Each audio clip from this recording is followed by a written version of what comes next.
It is a great day for Jose Altuve and his family, and a historic one for the Houston Astros franchise.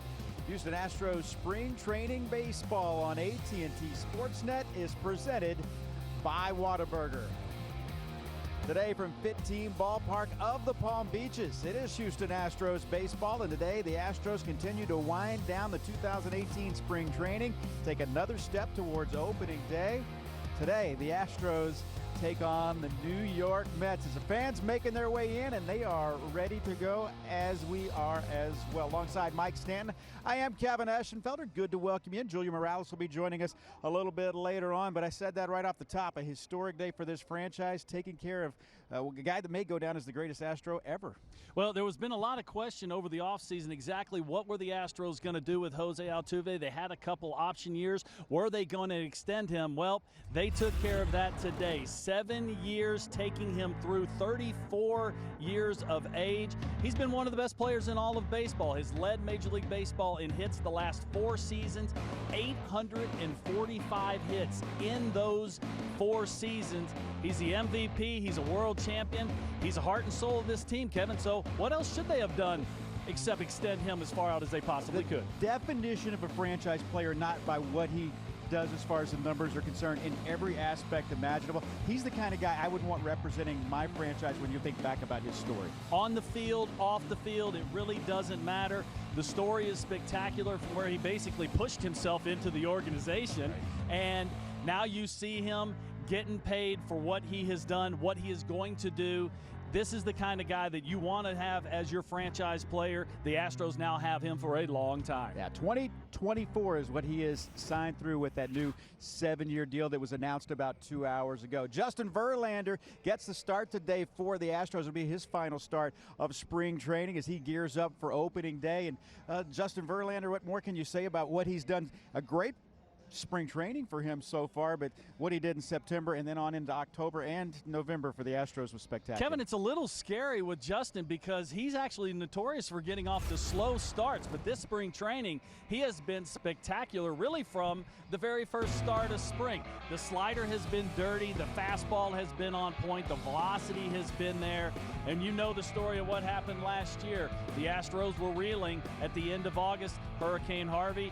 Then Verlander comes up, and the rest was history. The Astros are end up being World Series champions. Justin's a big part of that, and he's going to be opening day starter. Yeah, Todd Callis said it best. He said, you know, the Astros would have made the postseason without Justin Verlander. They wouldn't have won the World Series without him. He'll be pitching today here in West Palm. It's Houston Astros baseball. Astros and Mets next on AT&T Sportsnet.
AT&T Sportsnet is brought to you by TXU Energy. Try TXU Energy Season Pass. Call 1-866-CALL-TXU. Kevin Eschenfelder, Mike Stanton with you upstairs as You sit in once again for Todd Callis and Jeff Blum. Julia Morales down on the field. It's good to bring you Houston Astros baseball today. Spring training winding down, 10 days away from the first pitch of the 2018 season, as the Astros will open that season in Arlington. Go where they've never gone before, and that is to defend a World Series title. Astros and Mets coming up in just about a couple of minutes as Justin Verlander taking him out. I said that just a moment ago, misspoke. He will make one more start in spring training before he will be ready to go and on time and on rest for opening day. Here's Justin Verlander's 2017 pitch usage presented by AT&T. That fastball usage has come down over the years, but it's still a substantial pitch for him. He uses it a lot. Well, the reason he uses it, because it's a good pitch. It's a high velocity. He has learned to command it, move that ball around. But I really expect the changeup usage and the curveball usage through this season to elevate, just because Brent Strom is getting in his ear, telling him these are good pitches, and he needs to use them to get him off that good fastball. Well, here's the Mets lineup. Mets 7-15-3 through spring training baseball so far, as Drupal Cabrera will be leading it off, the second baseman for Mickey Callaway's club, followed by Yoenis Cespedes. Jay Bruce is in there. Adrian Gonzalez, Todd Frazier, Kevin Plawecki. Phillip Evans is the designated hitter today. Lagares will be the center fielder.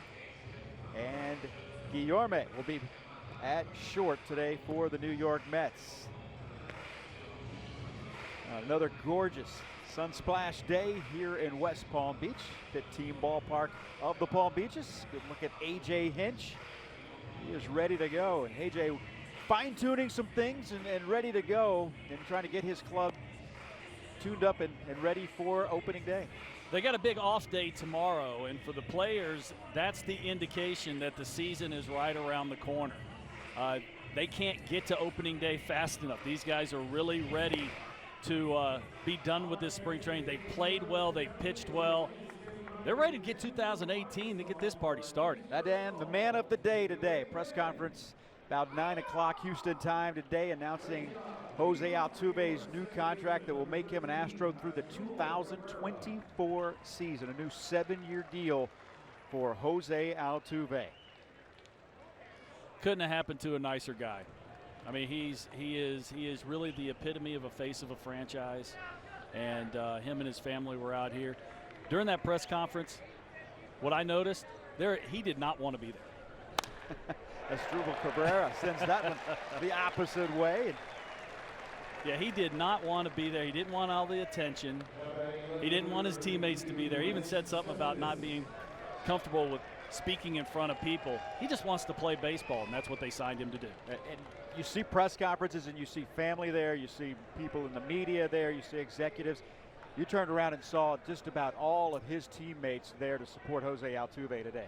And he even mentioned it in the short speech that he gave about that's what is important to him, is the teammate, is the team, is the game. Not the money. That's all great. He just gets to spend a long time in the city that he loves in Houston. Cabrera with the leadoff single brings up Yoenis Cespedes. There is strike one. Larry Vanover calling the balls and strikes. Cespedes, a .261 hitter with 3 home runs this spring. He's driven in 5.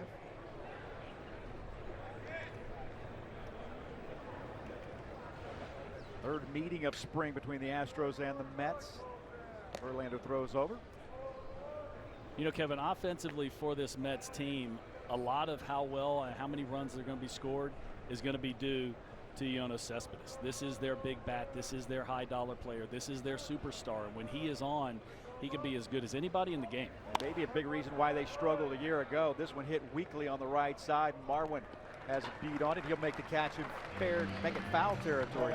Just stepped over the line. Saying that about how hard he hits the ball. He hit that ball all of, 110 feet?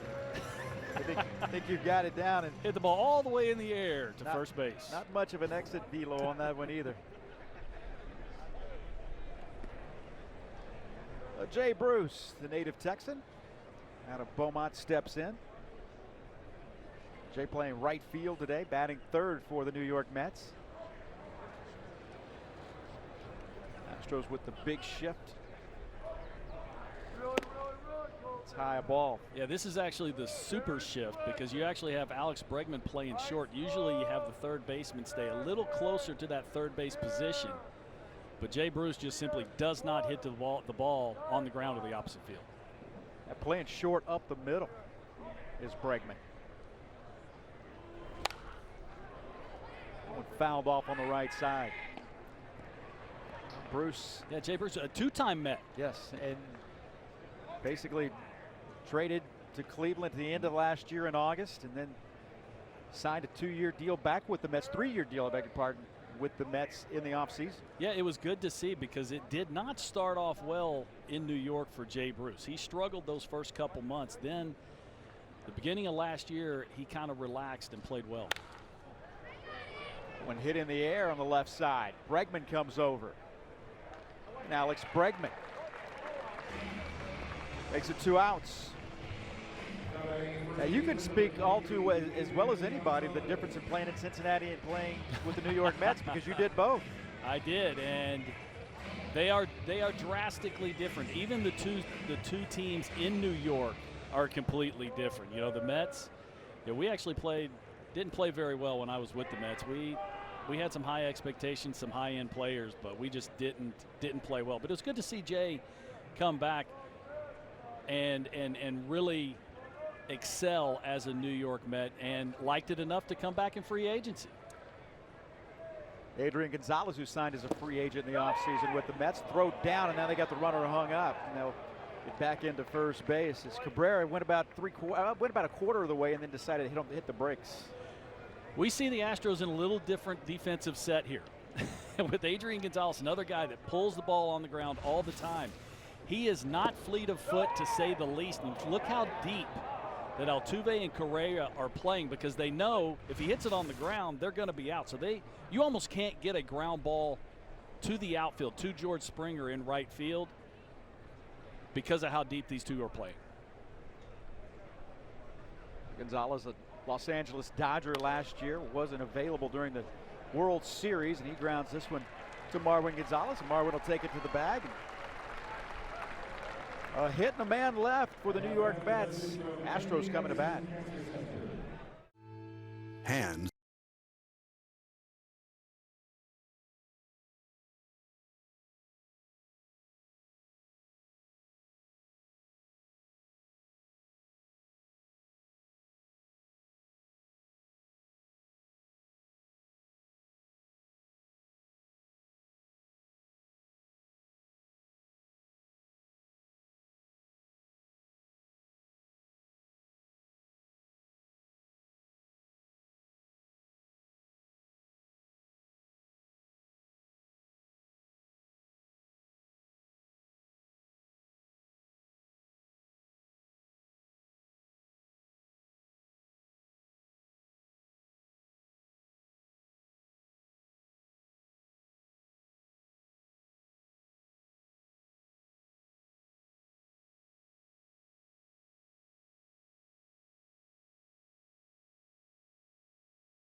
Here at 15 Ballpark of the Palm Beaches, as spring training 2018 winds down.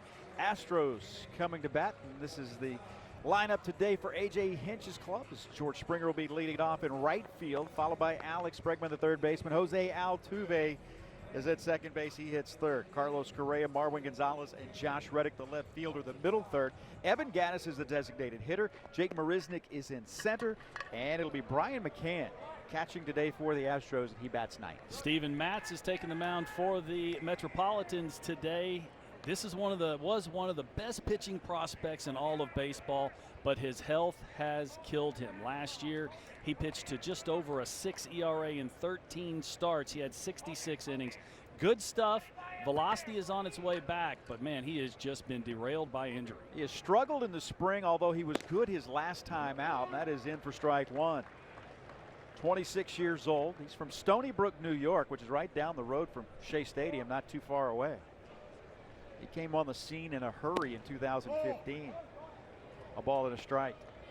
Yeah, when Steven came up, this was a flame thrower to say the least. He was mid-high 90s from the left side. Hit on the ground. Guillorme throws him out, and there's one away. He came up in 2015 and promptly went 4-0 with an ERA of about 2.25. A lot of strikeouts. He's got a big overhand curve. The velocity just has not made it back up to that mid to high 90s. You know, we're seeing him right now sit in the low 90s those first couple pitches. Hopefully that fastball comes back, because he's a big part of this rotation for the Mets.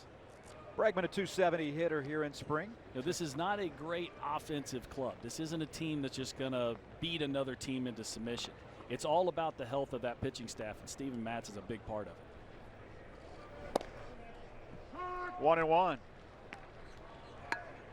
Bregman had a big RBI double in yesterday's games. The Astros lost to the Atlanta Braves. This is our final telecast of the spring. Bregman on the ground. Luis Guillorme throws him out. Yeah, the next time people see or hear us, it's going to be back in the studios in Houston. AT&T Sportsnet, opening day in Arlington against the Rangers. A special 1-hour pregame show as the Astros and Texas Rangers open the 2018 season. 7-year contract signed earlier today. It's Jose Altuve going to be an Astro until 2024. The contract will keep him around for a long time.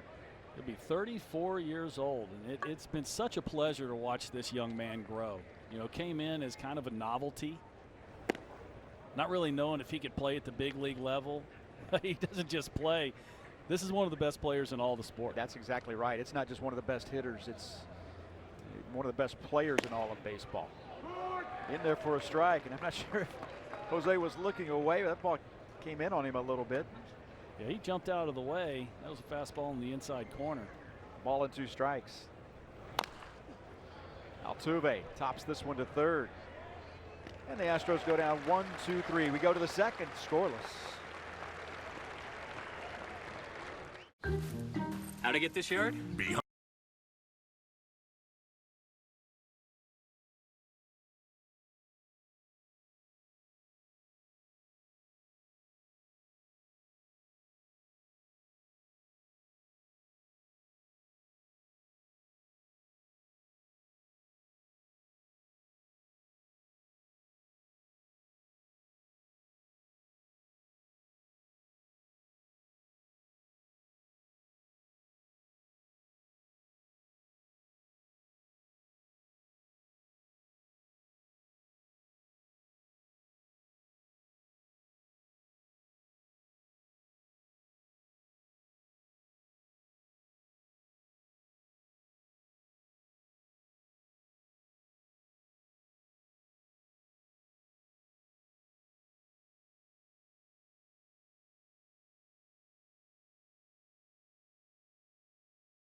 Media, from player and team stats to trivia and behind-the-scenes photos, find us on Facebook and Twitter for the latest on the Astros all season long.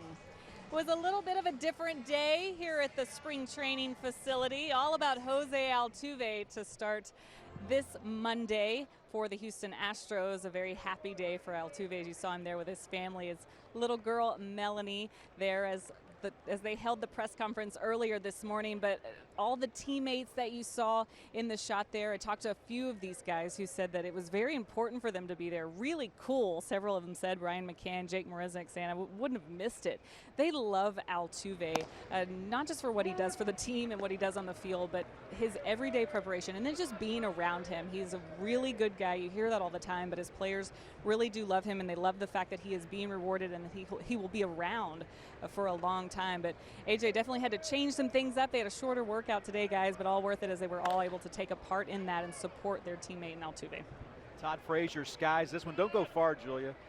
The fact that you're going to tie your wagon to a guy that, I think baseball is different from other sports in the sense that there's a community that feels like they are a part and feel like they know the players because they see them at least 162 games a year, days a year.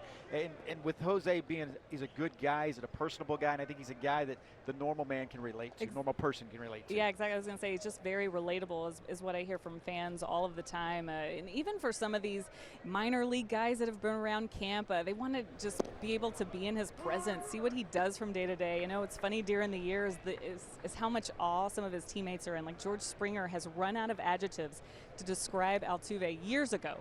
He did. You know, just that they're just so impressed of what he can do. They're always rubbing up on him to see if they can get some of his hits. You know, it's just a lot of fun to see the interaction because he's so humble, and you can tell he's just enjoying what he does. He just wants to go to work. I think Mike said it earlier, didn't really enjoy the whole press conference because that's not who he is, and I think fans can sense that, and that's why he's so likable. Well, in order to be a face of the franchise, there's other things you have to do. You have to be available to the media. You have to be available to the fan base.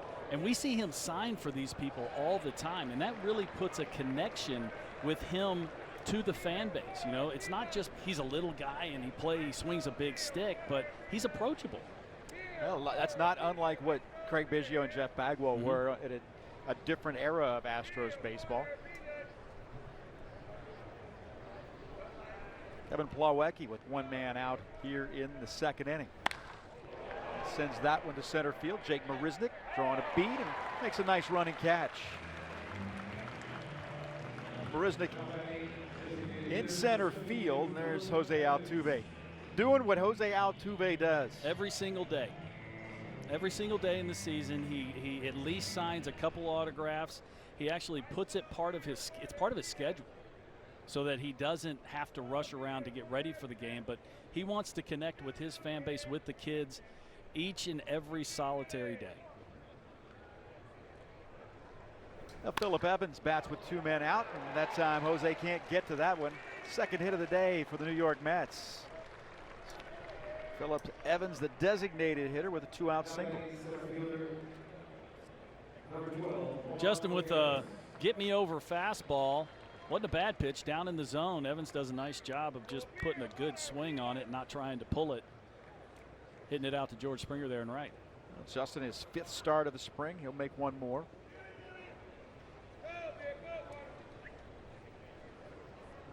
Juan Lagares playing center field today for the New York Mets.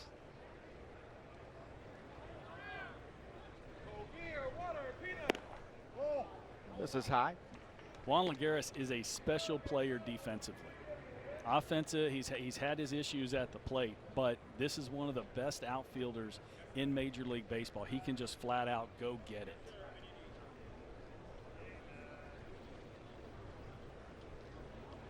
One-0 pitch.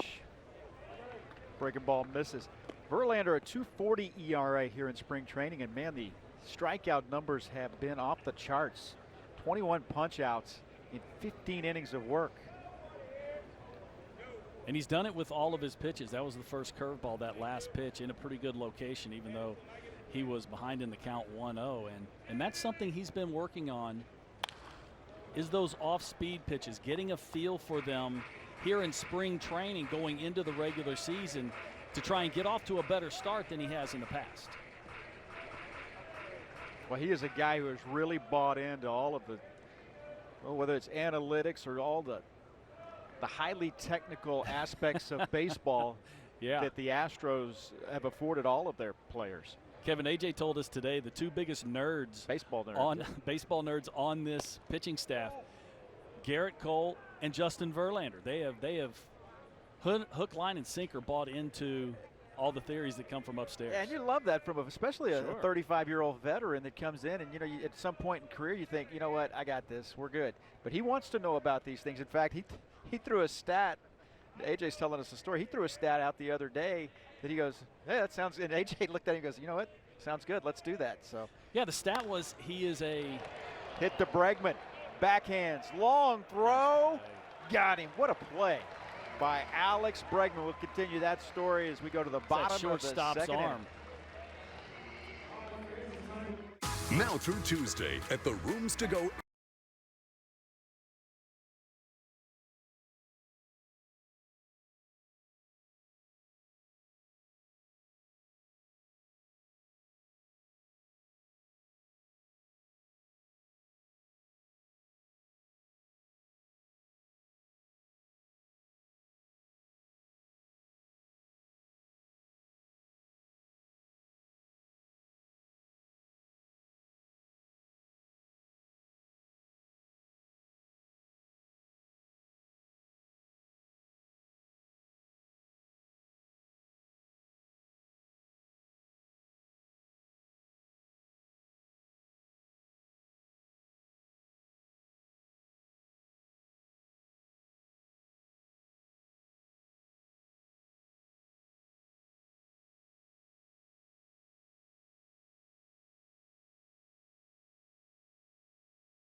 is in full swing all the way until midnight tonight. Take a picture with the Commissioner's Trophy and get your first chance to buy one of the very limited fan World Championship rings.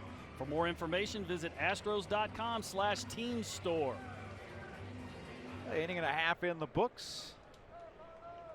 Correa, Marwin, and Josh Reddick due up for the Astros here in the bottom of the second inning. Scoreless ball game. Couple of hits for the Metropolitans. Here's Carlos Correa facing Steven Matz, big left-hander. Deals ball one. Carlos, a couple of knocks yesterday. Didn't hit the ball particularly hard in yesterday's game. He came away with 2 hits. Actually hasn't hit the ball particularly hard this whole spring. Did that time. Other than that swing. And that is gone. And to wait for the third base umpire, his signal. The distance was there. Would it be fair? It was. And Carlos Correa with his first home run of spring training. Kevin, one of the things I was going to say was he hasn't hit any home runs. He hasn't hit for any power. Well, he fixed that right quick and in a hurry. Drives that ball right down the left field line. Ball gets in on him, but you see the raw power that Correa has. He does not hit this ball overly well. Hits it off the end of the bat, but just sneaks it into the corner right down the left field line here in the ballpark of the Palm Beaches. Marwin. The Astros take a 1-0 lead. Strike one to Marwin Gonzalez.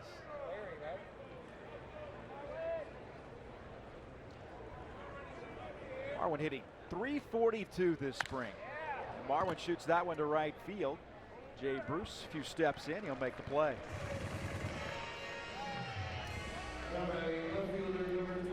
Yeah, I thought a little too much top hand for Carlos Correa, but he was able to keep it fair.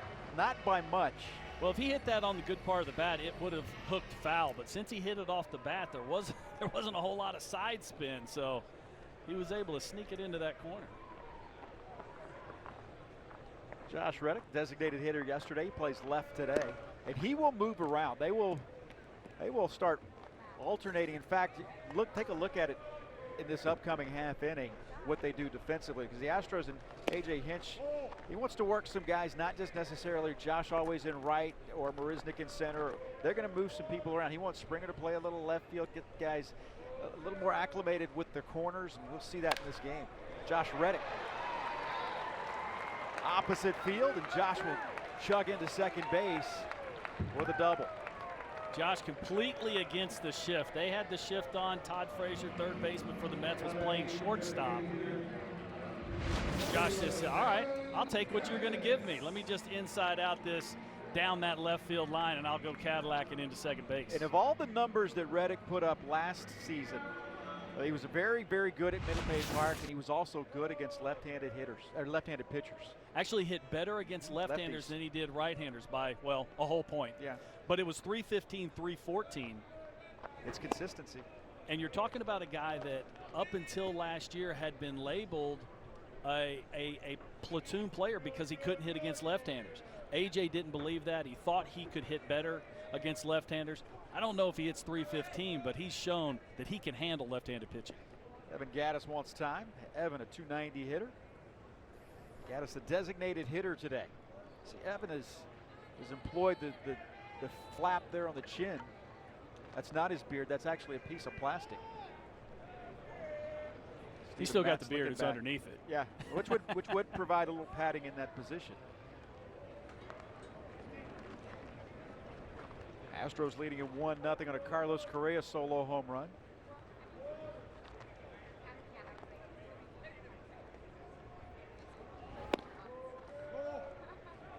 Inside a ball. Nothing fancy about what that man does. Just get up there and hit it. I don't know if he could keep that beard that full if he was playing down here all season. Benefit of the roof at Minute Maid. 2 balls and a strike.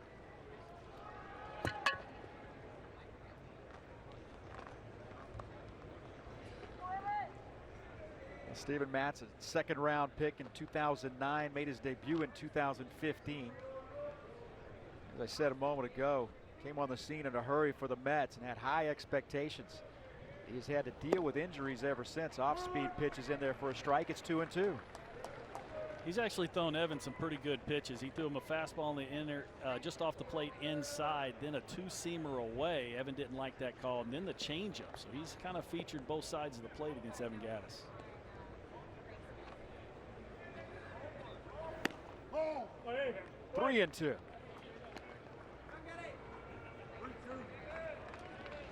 Evan can't sit on a fastball right here. He's got first base open. Matz has already given up the home run to Correa and the double to Reddick, so it could be a fastball, but chances are this is going to be an off-speed pitch. A lot of attention to Reddick at second base.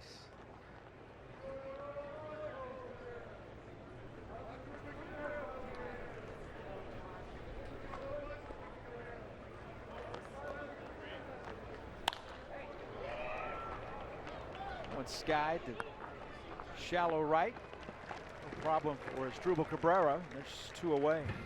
Was a little out in front. That was a 3-2 changeup with the base open. And he got the weak contact that he was looking for from Evan Gattis.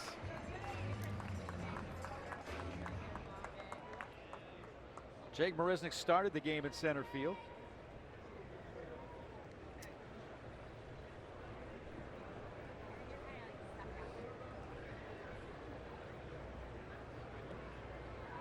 Hitting .243 this spring. First pitch swinging, fouls that one back. One of our early broadcasts, you saw 0 home runs for Jake this spring. One of the early broadcasts, Jake hit a ball in left center field with just about as good as he could hit it. It was one of those where the gale was blowing in. And it goes off the top of the wall. So he's actually hit a couple balls hard this spring. On any given day when the wind is neutral, it falls halfway up the berm.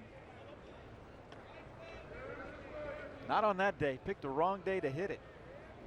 What is it called? The banana boat lawn out there in left center field? If you say so. That's what the sign says. It's banana boat lawn. There you go. A ball and 2 strikes. 2 outs in the second inning. So we were talking about the Astros defense and what AJ is going to do today with his outfielders. He wants to see what guys look like in different positions. So they're actually going to be doing a rotation every 2 innings with the 3 outfielders playing a different position every 2 innings. There goes Reddick. Pitch is high. That is why Matz was paying so much attention to Josh Reddick. And that's when you steal third with 2 outs, you know it is a done deal. Yeah, AJ's okay with it, but you better be safe. Making one of those cardinal rules in baseball, making the 3rd out. First or third, right? Yep, at third base. 2 balls, 2 strikes, 2 outs, 3-2. Jake batting 8th. Brian McCann waits on deck.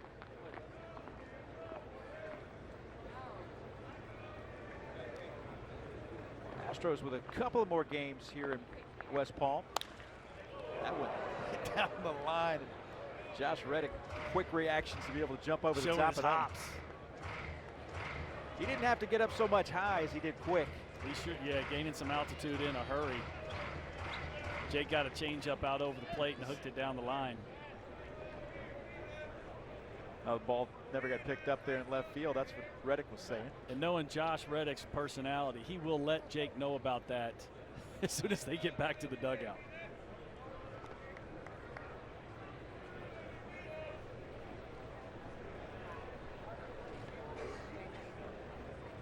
The 3-2. Got him swinging. Jake would love to have that one back. We're through 2. Astros on top, 1-0. To Sam, life's an adventure.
One to nothing as we go to the top of the 3rd inning. It's a pleasure to welcome in Jeff Luhnow, the general manager of the Houston Astros. I guess it's been a busy at least 48 hours for you, and congratulations on the deal that you got done with Jose Altuve.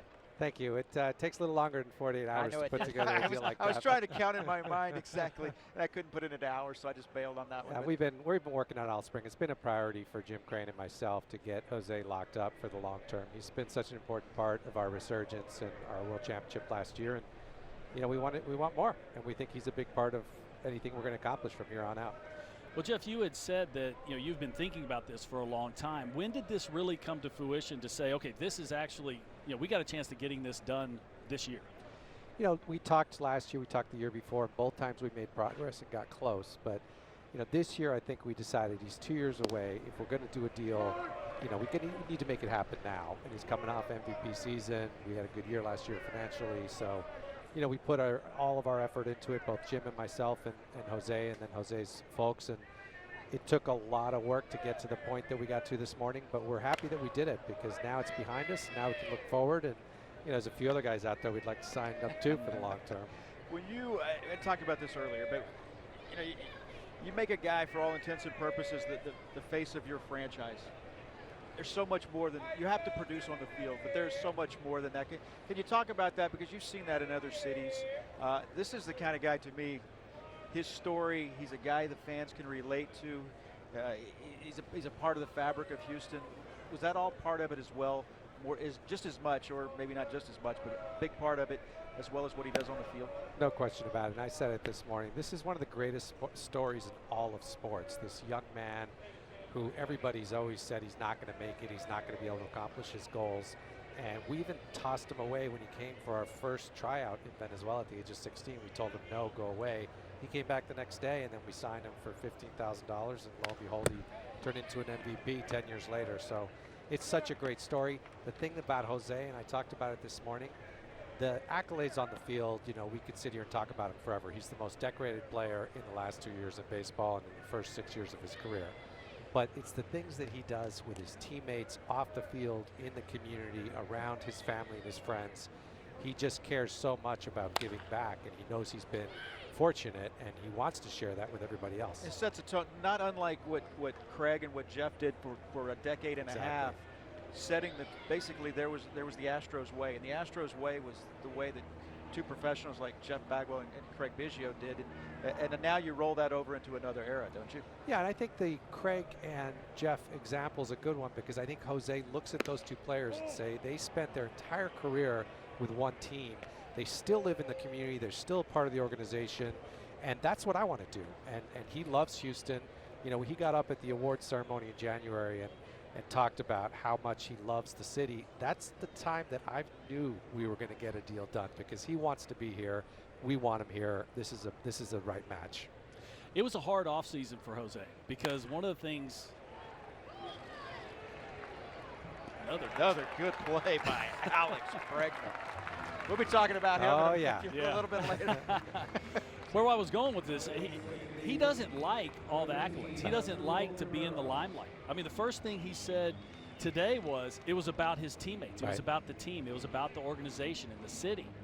I mean, was that part of it? You guys put a star on him, saying this was the guy we wanted a long time ago. Yeah.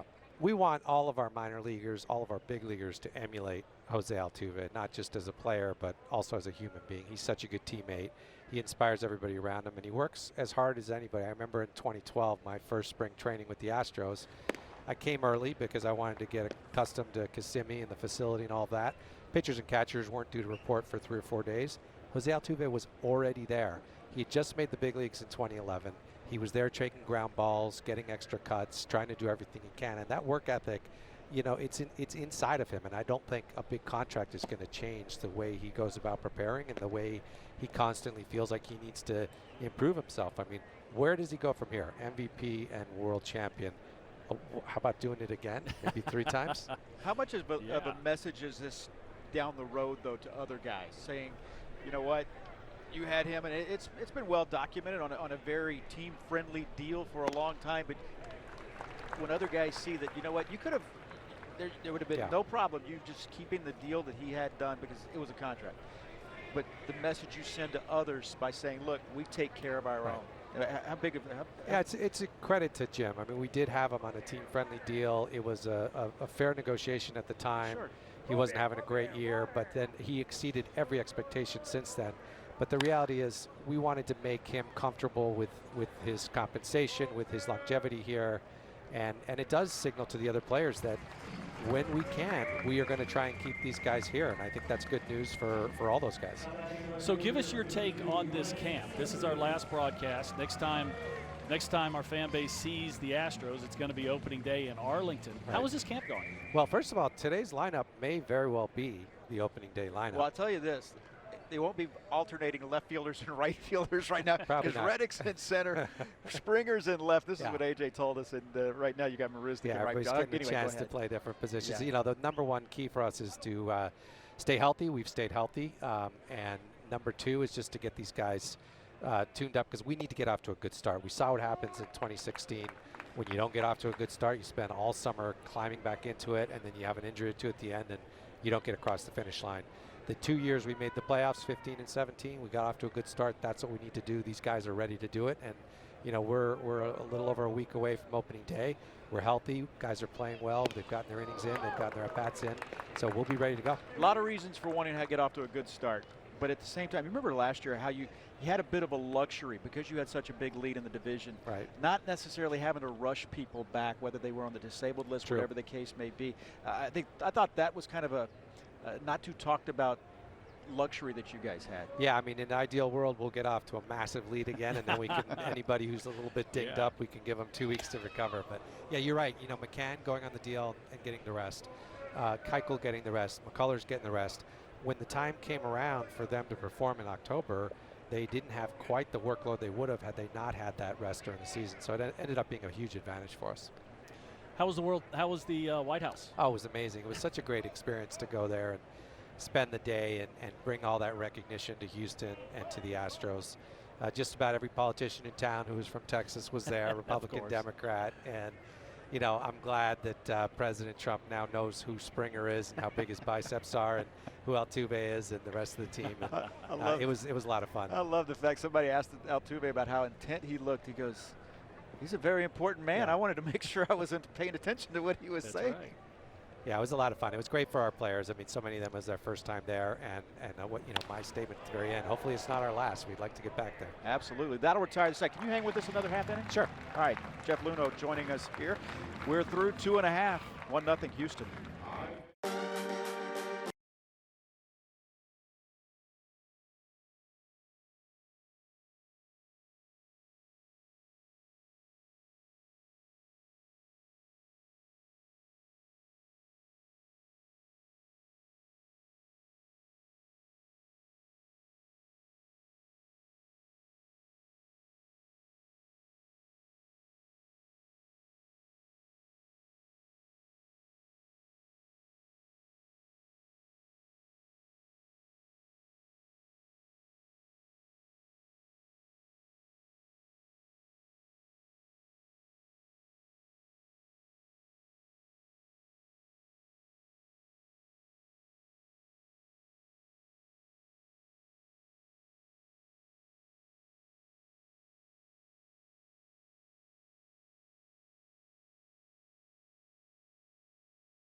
Team 2018 Astro Buddies memberships are now available for kids 12 and under. Buddies receive 4 tickets to an Astros regular season game, a backpack, cap, socks, and exclusive benefits throughout the year for only $25. Visit astros.com/buddies today to sign up.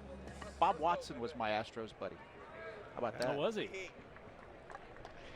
Jose Altuve and his family earlier today. Fans ready to go. Has camp?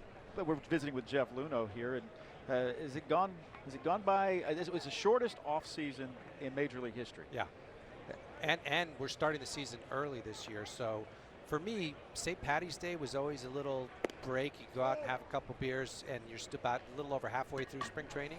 But boy, we're a week away from being completely wrapped up here. So it's, you know, I like the fact that the season's starting earlier and we have more off days.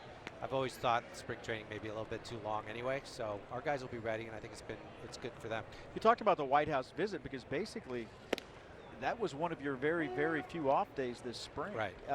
Balancing knowing it was a short off season, keeping guys off their feet, you know, not working them too much, but at the same time you need to get them enough work. I think it's a pretty fine balance that you have to walk here in spring training. It is. AJ's done such a nice job of getting the guys regular work and also letting them know when they're going to be out there so they can prepare. But if they're not going to be playing or pitching like today, you know, Dallas is going to come into tomorrow during the off day to get his work in. So I saw him taking off earlier, and hopefully he's going to go home and relax. And you know, you sort of get into your individual rhythm, and everybody knows their work schedule, and it's worked out pretty well for us this spring. It's been a fun team to watch. It's been a very healthy spring for the most part, other than Yuli. What surprises have come out of this camp? Well, I mean, the guys that are competing for those extra spots have all stepped up. I mean, J.D. Davis has had a nice spring. Reed, even though he got optioned out today, he had a nice spring. You know, all the guys, Tony Kemp, they're all putting themselves in a good spot, which means that we're going to have these guys available this year. The ones that don't make the team are going to be there ready to come up. And it's been fun to see guys like Armenteros get some really quality innings during the spring. You know, this guy not too many people know about.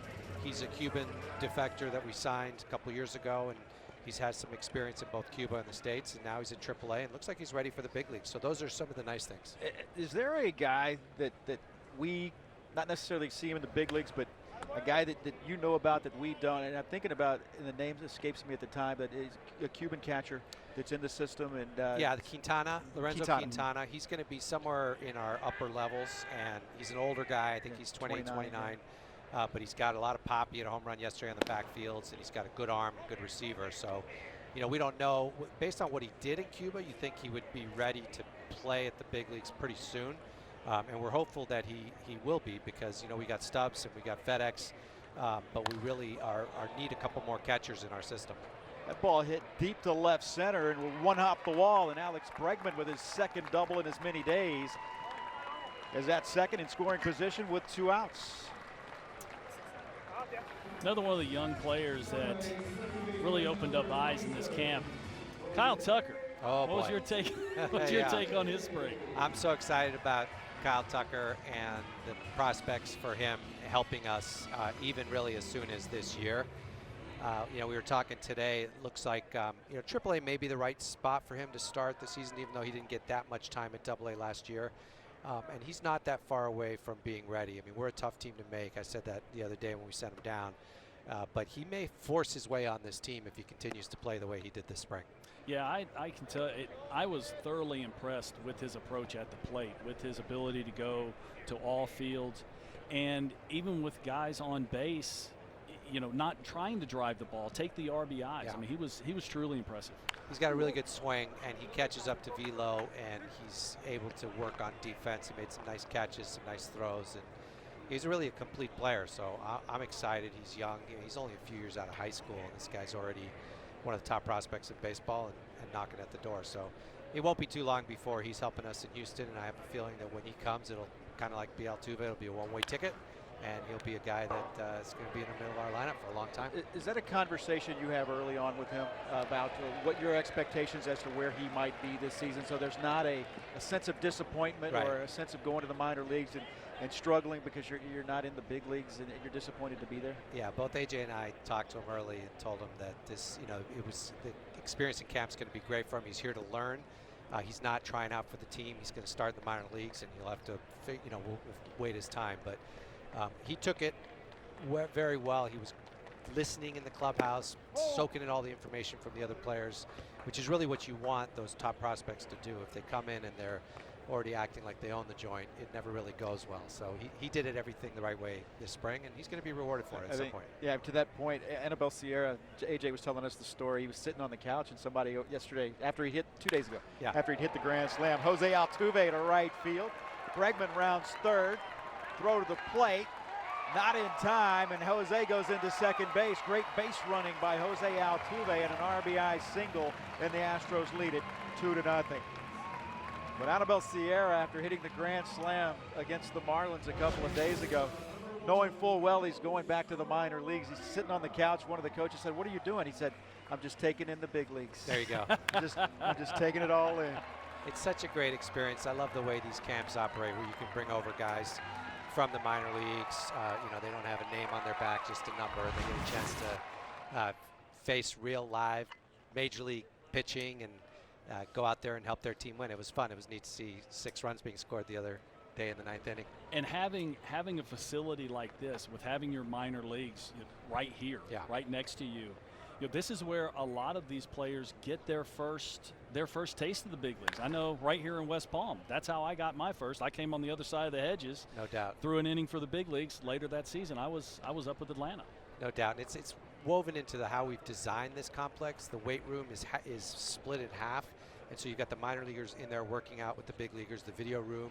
There's one door where you come in from the minor league side, one from the major league side. So there's parts of the facility where we're encouraging some interaction between the two. And it's great because they're not intimidated to go up to a Keuchel or a Verlander and ask a question. And those guys encourage that. How difficult was the conversation with Colin McHugh and Brad Peacock, sending them to the bullpen? You know, after we made the Garrett Cole trade, they understood why we made that trade, and it was a lot of conversations that AJ had with both players prior to getting here to the spring. And so obviously we needed all 5 starters, projected starters, to be healthy, and if anything happened, those guys would be ready to jump right in. But we've also told them that in years past they know it. We've used 9 up to 11 starters over the course of the year. But you know what? These guys are not going to go into the bullpen and be mop-up guys or long guys. They're going to go in the bullpen. Like we saw in Q yesterday, we've seen Peacock do it this spring. They're going to get important outs late in the game. And we've got a lot of relievers that AJ can mix and match between. And if we need to go multiple innings, they can. So those 2 guys, along with Davinsky and everybody else, can be huge weapons for us. They're also smart enough to know that 5 guys aren't going to start all season long.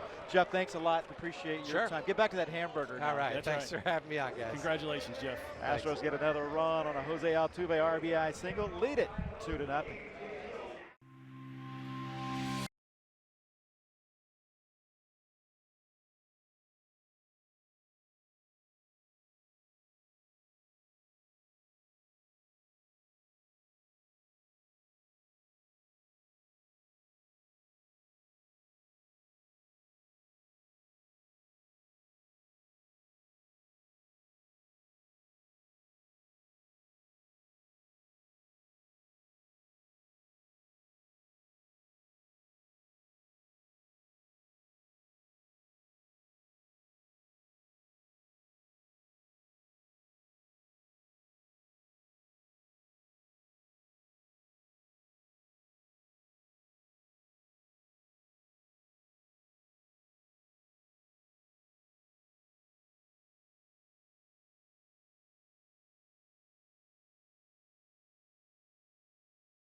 Today, announcement was made, a new 7-year deal for Jose Altuve.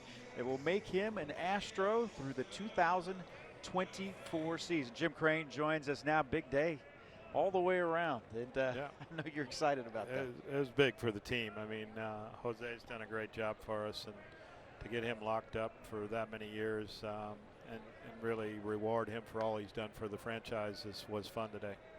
Well, congratulations has to go to you also. I mean, this isn't just about the Houston Astros. This is about Jim Crane, and this is a big commitment for this organization. It's a big one. I mean, it's the biggest deal we've ever done. I mean, the ownership group is great, and with the success of the team, it gives us a little more flexibility, and we want to invest in the guys that got us there. It's a good deal for him, and it's a good deal for us. It doesn't go too long. We're not big into the 8 and 10-year deals. Right. Probably won't do a lot of those, but that's a deal that's expensive, but good for Altuve and good for us. You look at down the road, and there's no clocks in baseball. We know that, but it does tick on these players, and there's going to be a time when you're going to have to get other deals done. Jay Bruce hits that one through the shift, and that time actually the Astros were employing 4 outfielders. As Alex Bregman throws that ball in, he was standing in left field when he made that play, and a big smile from Jay Bruce. That is directed at A.J. Hinch. Yeah, you can see him looking at A.J. right now. Him and A.J. go way back. And he did it in Port St. Lucie, and Jay had, I'm talking about A.J. putting 4 outfielders out there, and Jay was not really happy about that, but you can see everybody's having a good time. But the commitment for a team to take care of somebody really before they really had to, I thought was important, and a big message that you're sending out not only to his teammates, to everybody around baseball, though. Well, yeah, it's been a tough season for some of the players. I think, a lot of the teams have focused on getting under the soft cap at about 200 million, and so a lot of the numbers got compressed. So, I think some teams are still struggling out there and need some help. But, we've been fortunate with the last 3 years, our attendance going up, revenue coming in, World Series, we're able to really step up and do something great for Altuve. Runner goes. Jay Bruce is safe, steals the bag. So 2017 was an historic year for the Astros organization, but you guys didn't really rest on your laurels. You didn't just, okay, we have the trophy now, we're just going to lay back.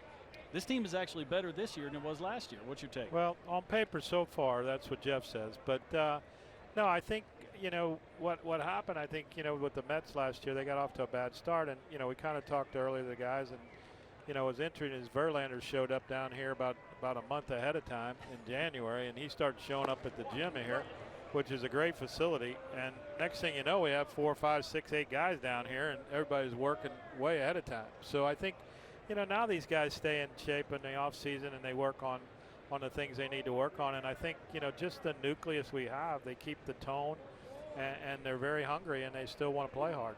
How does the process work? You and I talked about this on Astroline a couple of weeks ago, but a process work when a deal is getting done like this, and where it starts and when it finally comes to you? Because I know you told me about hiring guys that know surround yourself with guys that know what they're doing, and let them bring it to you at the end.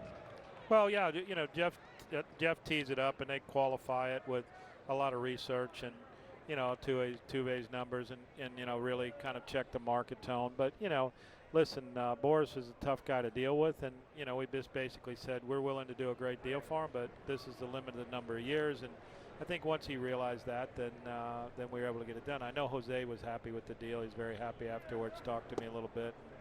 He's very thankful. He's very humble, and he's a guy, I don't think he's going to miss a beat. He's just going to keep on playing.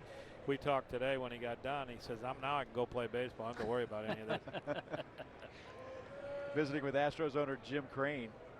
Astros on top 2-0 in the top of the 4th inning. This facility, this is our first trip in, but this is night and day is what it was 2 years ago.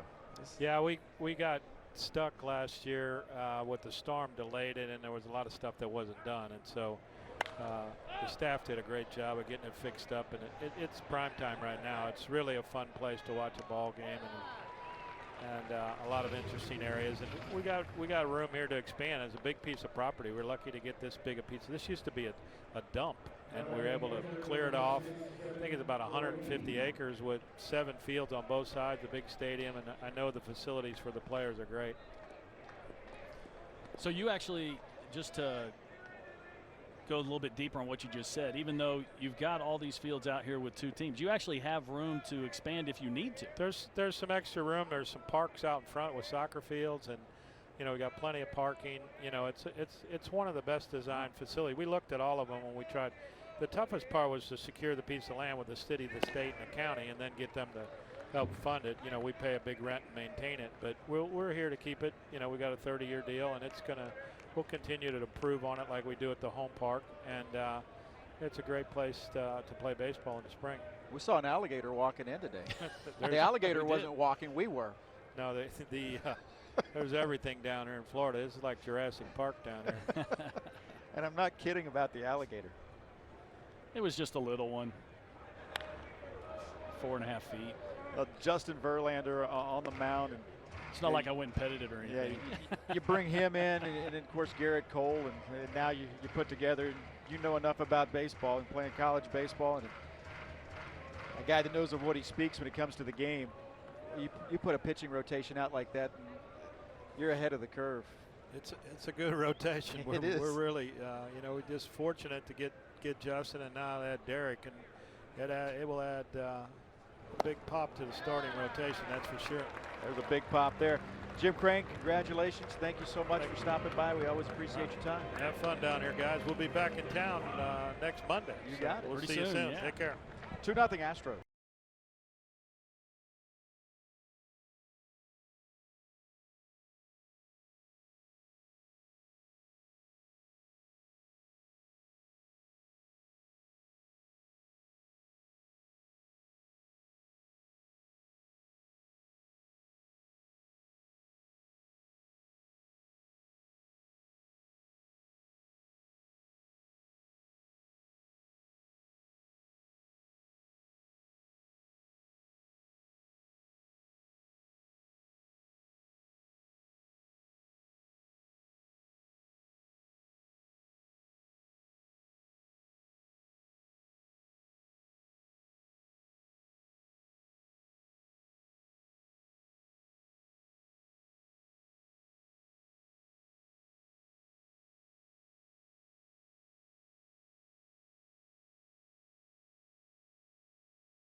All season long for in-depth features and analysis, profiles of your favorite players, and much more. Our 2018 season preview premieres at 6 p.m. this Friday evening, and new episodes will air every Friday before the Astros pregame show. Catch Astros bases loaded all season long only on AT&T Sportsnet. With opening day inching closer, guys, some of those tough decisions, tough conversations that AJ's talked about this spring are upon us, and he's having those, as including the one he had today with AJ Reed before today's game, optioning him to AAA, and so that leaves JD Davis, Tyler White still in that mix for first base. It's one of the battles we're looking at throughout camp, but both of those guys putting in a lot of work. All three of them really have been doing all the early work. We talked about JD, of course, still working on left field with Gary Pettis early in the morning, but putting in the time at first, knowing how important it is to be able to field that position. Marwin, of course, playing first base today, will likely see him, but I will tell you that Yuli Gurriel is working his way back, and so far the rehab has been great. All the reports are really, really good for him, so hopefully he's back sooner than later. The team really likes when he's on the field as well. Kevin? Absolutely. Working his way back. They're having that surgery, hand surgery on that hammock bone. Here's Josh Reddick after Marwin flied out. Josh doubled in the second inning.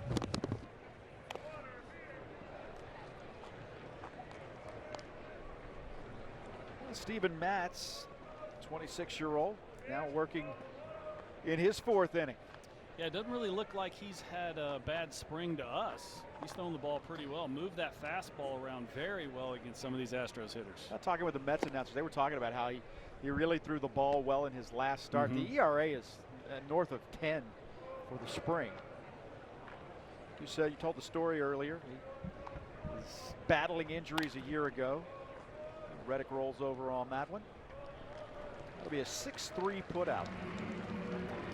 You know, ERA, especially in spring, just like early in the season, it's about sample size. You have one bad day, give up 4 or 5 runs, and that ERA balloons. But they actually said that he had not thrown the ball very well up until that last start. But this is good news for Mets fans because this is 2 in a row. He's thrown the ball well again today.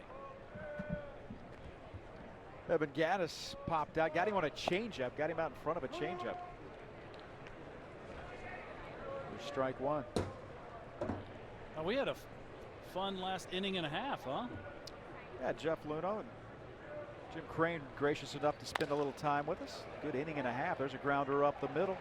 Played well, and there's 2 away. That'll retire the side through 4. 2-0 Houston.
by Kubota.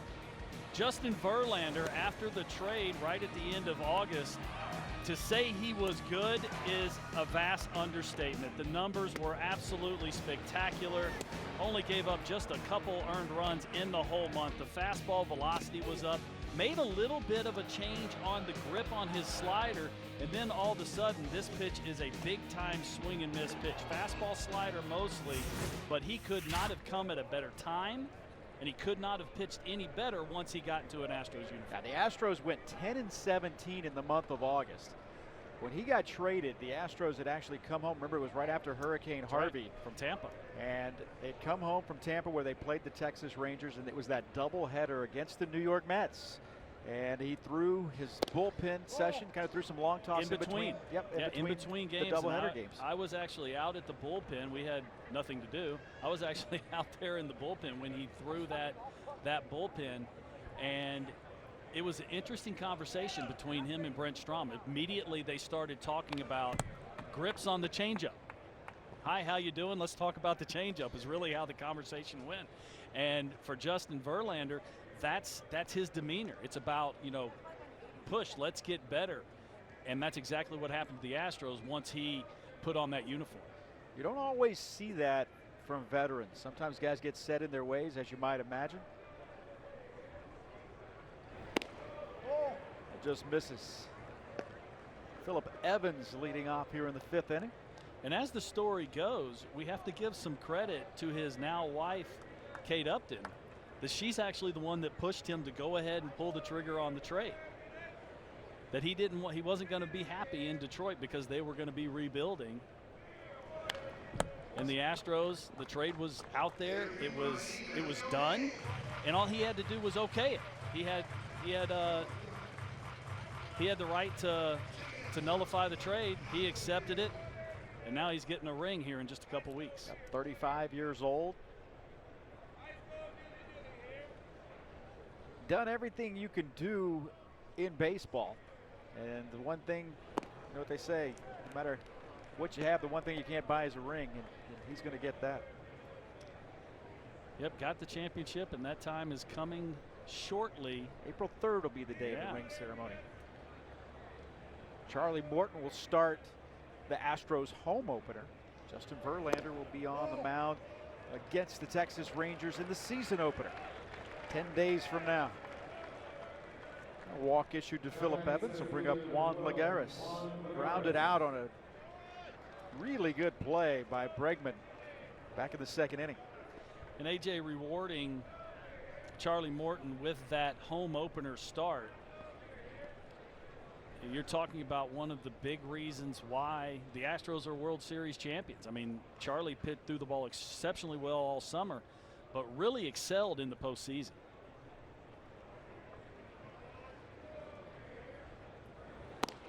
Going back to Jeff Luhnow, that's in there for a strike. And that was one of those deals when they gave Charlie Morton that deal and signed him that a lot of people had. There was a lot of people around baseball had a raised eyebrow on that one, saying, Charlie Morton.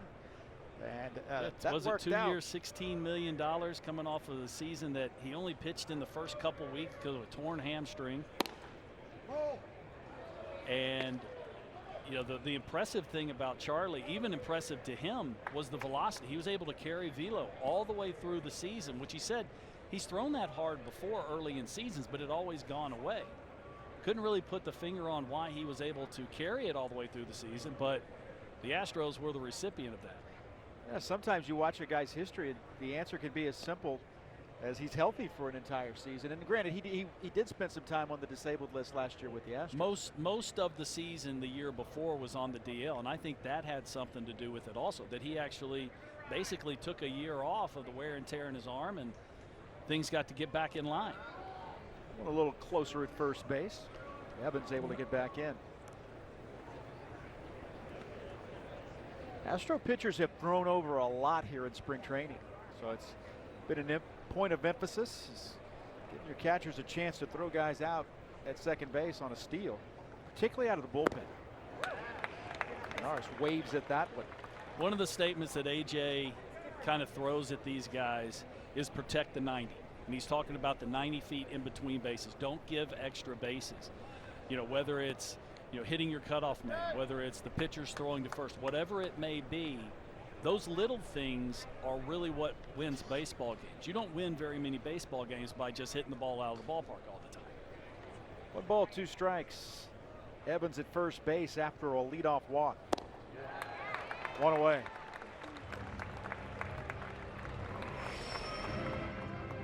That slider looks to be on point. Justin Verlander, he's really a 2-pitch pitcher, fastball slider, but you're just simply not going to do anything with that pitch if you do make contact. But with the velo on the fastball, location on the slider, he'll take that, well, we'll just say for about the next 6 months. 7 months, we're going to put the playoffs in it.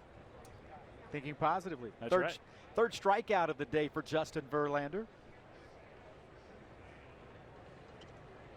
Luis Guillorme now, who bats 9th for the New York Mets.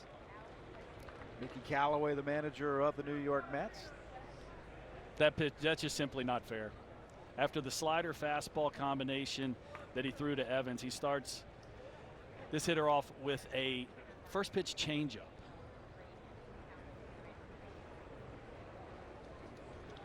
Astros leading 2-0. Carlos Correa, a solo home run in the second. An RBI single by Jose Altuve in the third. No balls and 2 strikes.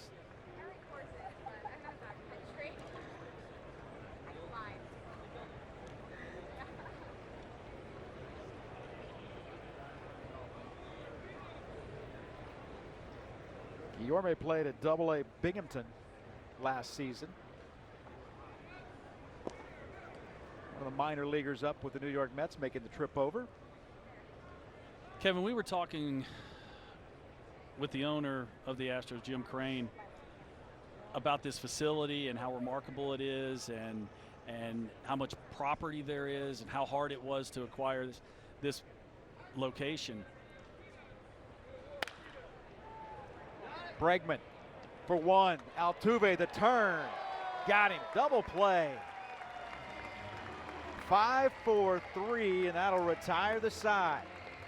Midway through, 2-0 Houston.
Single game tickets for the 2018 Astros are on sale right now.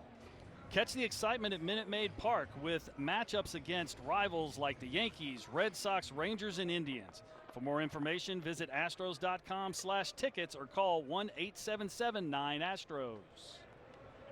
It is a warm day here in South Florida.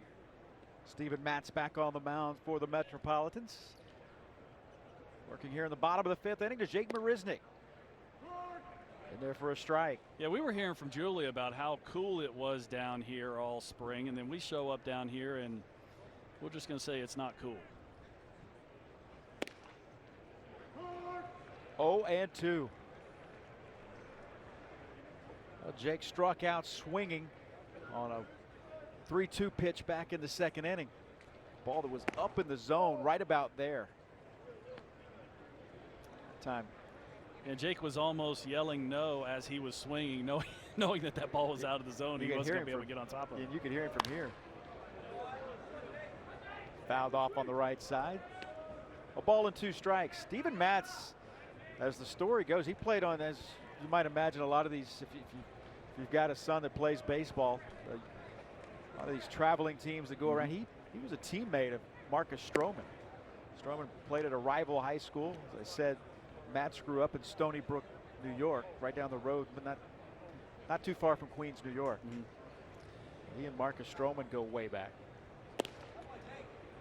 Working your way right back into the count, 3 balls and 2 strikes. Yeah, we're seeing a little different Steven Matz than when he came up and when he was in the amateur baseball, because he was a flamethrower to say the least.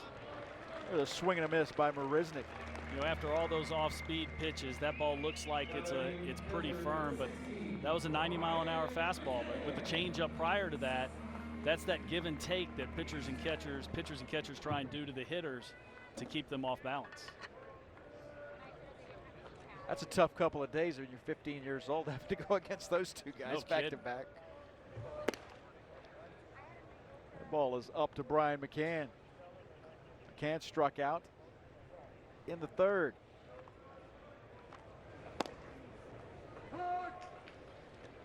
Matz with 4 strikeouts today as he works in the 5th. He has shown great fastball command. He's really thrown the ball to all 4 quadrants of the strike zone and has really been able to keep these Astros hitters off balance, sometimes with just the fastball. A topped foul.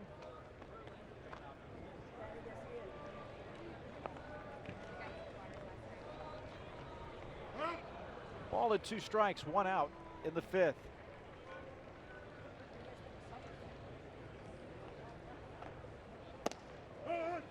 Strike 3 called. Talked about it earlier about Steven Matz got a pretty good curveball. Well, Brian McCann could attest to that. After nothing but fastballs, here comes the breaking ball. Pitches right down the middle, but he hadn't seen it yet. Brian McCann just puts his head down and starts the march back to the dugout. George Springer fouled back. You know, at that press conference that we spoke about earlier, Nolan Ryan was there, Jeff Bagwell was there. The Astros legends that were here in camp. Enos Cabell also at the press conference. It speaks to the player that he is, because he kind of transcends the generations, can go from one to the other. And I think even the old school players appreciate the way he plays the game. No, there's no doubt. I mean, he's really an old school type player. Nice swing and a miss. Astros also honoring Julio Linares, who was a long time, I think it was 47 years he's been a part of this organization. He is the Latin American Development Director or Advisor for the Astros. Of course, his son Rodney is going to be the manager this year at Fresno. He'll move up from Corpus Christi. He's a man that has given a lot to this organization in so many different ways, whether it's has been in uniform as a coach or in the capacity he is right now. Strike 3 call. George didn't like that one. He strikes out the side. That is 6 punch outs. We're through 5. No matter the fee,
On AT&T Sportsnet is presented by Rooms to Go, where you get incredible savings all month long during the anniversary sale. And by Nissan. Take on the unexpected with Nissan's available Intelligent Safety Shield technologies. Innovation that excites.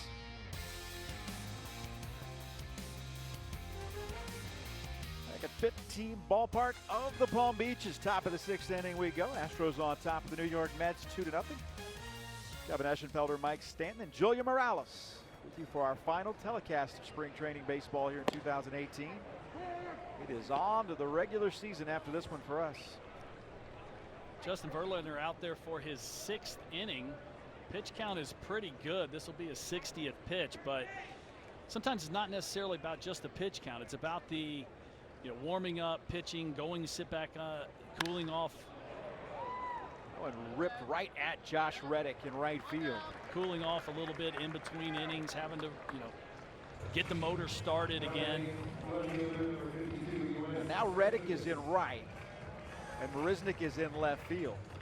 They've been flip-flopping back and forth, and George Springer back in center. There's different angles obviously coming off the bat, giving guys a little different look. We touched on this earlier that AJ was going to do this, and the reason is because there are stadiums out there that have either big right fields or big left fields, and he wants to know if some of these guys have the ability to move around. So let's say they're playing out in Anaheim, center and left are huge, so you may want your two best outfielders playing in those two positions to cover that ground, and AJ wants to know. And really, it's just to get a feel for how these guys look, how they're feeling out there in these positions. Texas, New York. There's a solid single by Yoenis Cespedes.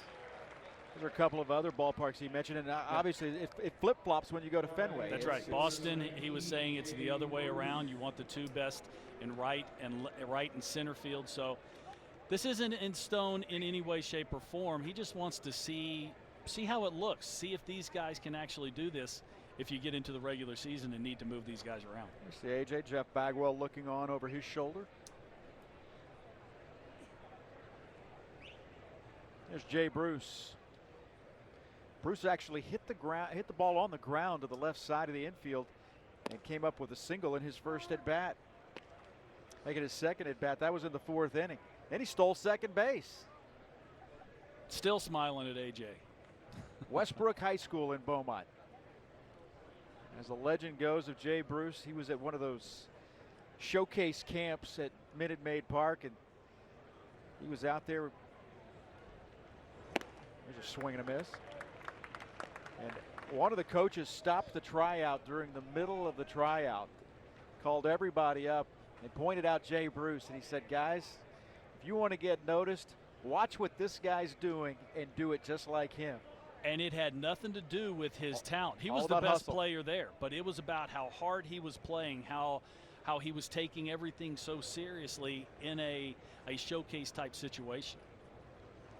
No balls and 2 strikes. It's inside.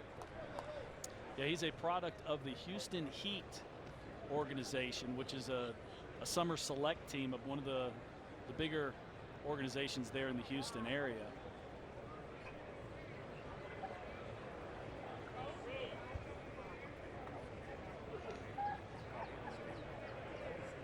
Went from majority of his career with the Cincinnati Reds, where he was an original first-round pick.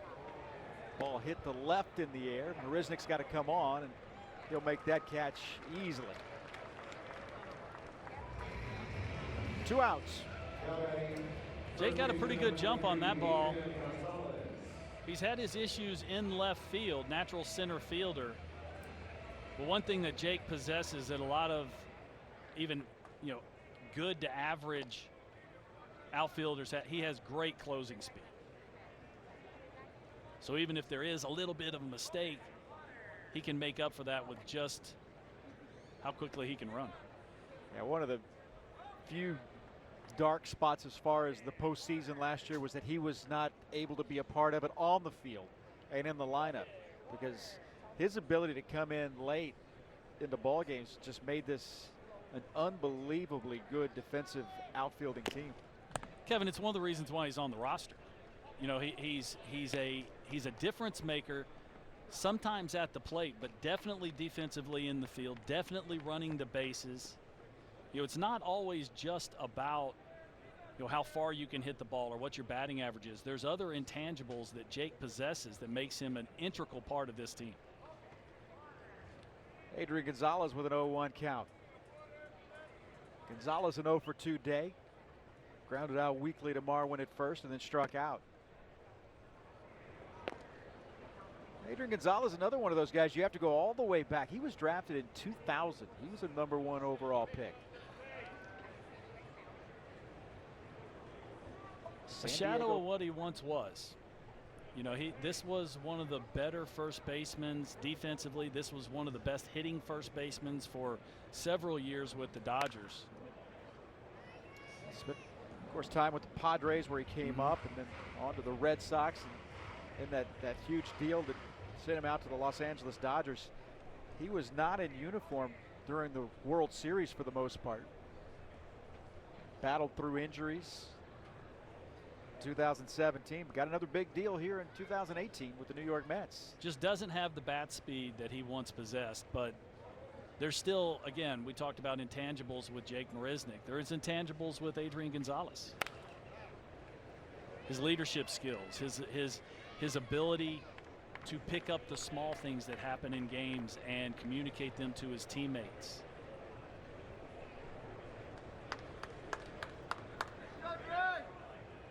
You're describing a lot of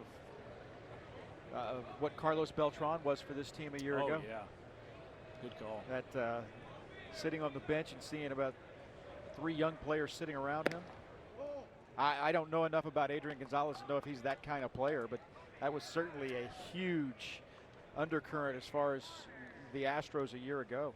And the kind of guy that can leave an impression for 3, 4, 5 years to come on his teammates. With Carlos Beltran, he wasn't even seeking it, and he almost got the New York Yankees manager's job just simply because of that kind of information you just gave about how he reacts and sees the game just in a different light than even most major league players do. 3 balls and 2 strikes. Verlander wanted that outside corner. 2 outs in the top of the 6th inning.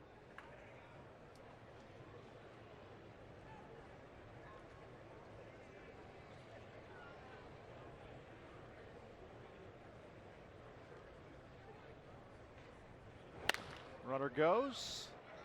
Grounded softly. Correa the long throw. He had the right man running, and that'll retire the side. Through 5.5, the Astros on top, 2-0. How to get this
Here and have yourself a day, Alex Bregman. Not bad for a shortstop by trade. He's a third baseman now.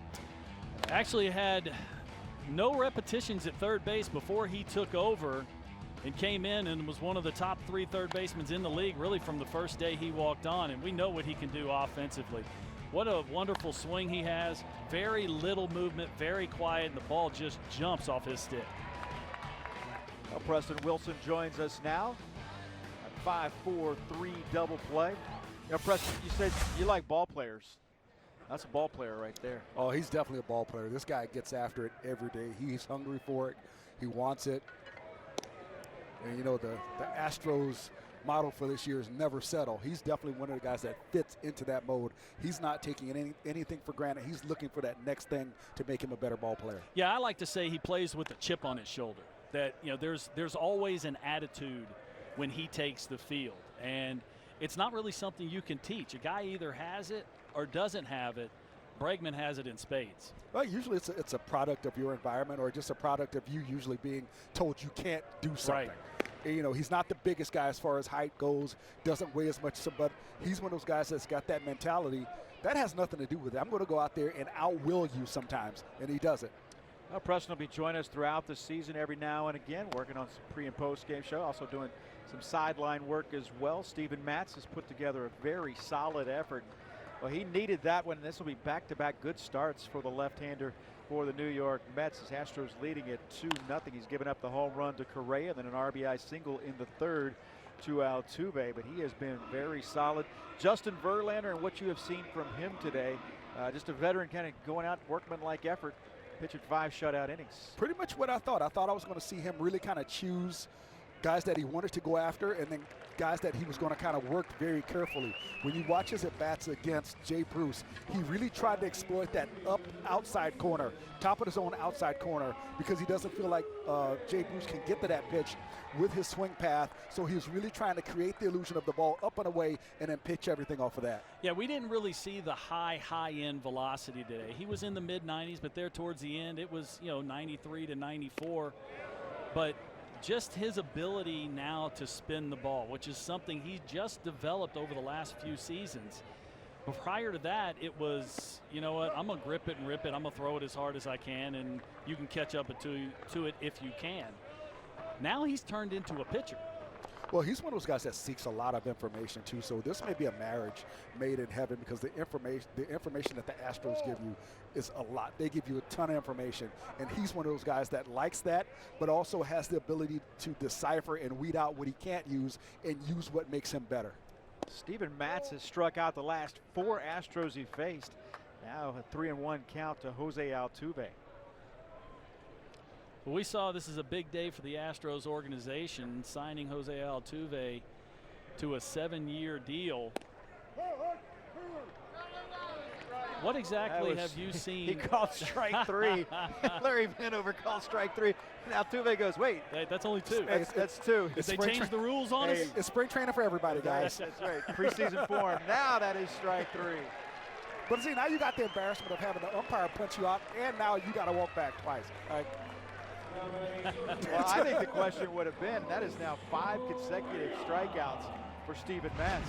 The question is, the next pitch is a borderline. Here's that 3-1 pitch. He brings him up, and it's a delayed call. You see Larry. He said, well, no, 2. With the ring, he was just practicing his strike 3 call. Starting the lawnmower there. Carlos Correa. That ball well struck to right center and off the wall. Well, Carlos is making a liar of me. I was saying earlier how he hasn't hit many balls hard this spring training. He's got the home run right down the line, and then this ball is absolutely demolished to right center field. Gets a pitch out over, just puts a nice compact swing, gets some extension, creates some backspin. That ball almost left the ballpark in right center field. Yeah, got his, like you said, extension. Alex DeGotti will come in and run for Carlos Correa. Correa, a couple of hits yesterday, 2 more today, including a home run and the double. There's DeGotti.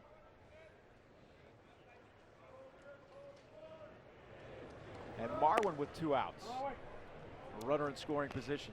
So before I was rudely interrupted by a double off the wall. It was loud enough to interrupt anything.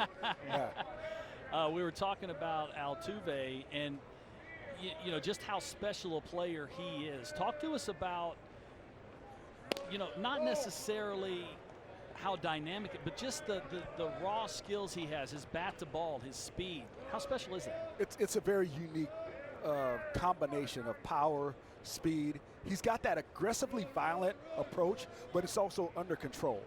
You know, so when you have that combination with the ability that he has, it allows him to do so many things for you. I mean, this is a guy that can hit 25, 30 home runs. You can also hit and run with him. How many of those guys in the league?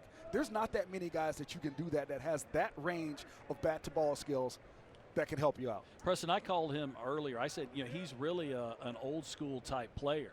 You know, he is a bat-to-ball guy. Yeah, he's got some power, but he has the ability to put the ball in play. Doesn't strike out very much. And then if he does have weak contact, it's going to be a hit anyways because he runs so fast. Well, that's the beauty of being one of those few guys that are a generational type player. He's one of those guys. He's a Derek Jeter. You know, he's an Ichiro. He's a guy that's going to pile up a ton of hits. He can play great defense. He's going to run the bases for you. These guys don't come around every day, and I know the Astros recognize it because of them extending him. Now they got 7 years of that leadership, that want-to attitude, even for the stuff that doesn't show up in the stats. It's crazy when you look at the list of names that he has more hits than at this point in their career with that many at-bats. I mean, I'm talking names. Pete Rose is on that list. That'll retire the side. Boy, an outstanding effort today from Steven Matz. Astros on top, 2-0. Tackle all kinds of jobs around you.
West Palm Beach, and it has been a very special day for the Astros organization because of the guy standing with me right now. Jose Altuve's day is done.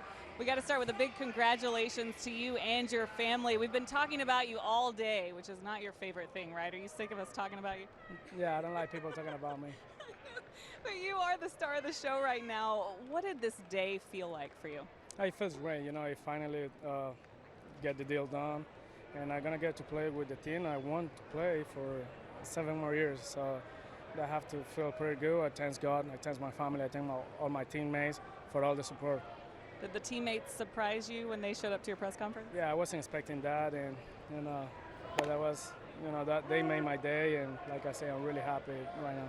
I know you thanked your family. Just how special was it to have, of course, your wife and then your baby girl there with you today as they've been a part of all of this? No, absolutely. They are a big part of this. My wife and my baby, they support me every single day. They help me to be better, and that's why they were here today. You already were under contract and you had a few years left, but to get the years that you did with this organization, what is it about Houston that's perfect for you? I mean, I don't know, but I like the city, have, everything to do. I like the fans and, my teammates, they all that were the biggest reason why I decided to stay here. And, like I say, it's really good to control where you're going to play for the next 7 years. For sure. And I know, were you getting advice from other guys around the league and some of your friends that play? Yeah, no, a lot of people. Like, they find out about this and they were, you got to get the deal done. This is the right time for you. And, I made it. Anyone reaching out to you and congratulating you? I'm assuming Miggy's in the mix. Yeah, Miggy, Mike Trout, Dustin Pedroia, Robinson Cano, Carlos Gonzalez, yeah, plenty of people. So much respect for you. You are the leader of this team. This is your team. Why would you say that your team is ready for 2018 and ready to do something special again? Well, we have the same guys, and more than that, we have the same attitude that we have last year. We're hungry to go out there and win games, and we have Justin Verlander and Garrett Cole since the day one, what we didn't last year, so it's going to be good. So far, well, spring training's been good for everyone, but for you, do you feel ready at the plate? Is everything kind of coming together at the right time? I feel that I am right where I want to be, so. You're a veteran now. You've been doing this a while. Thank you. You know exactly where you need to be at this point.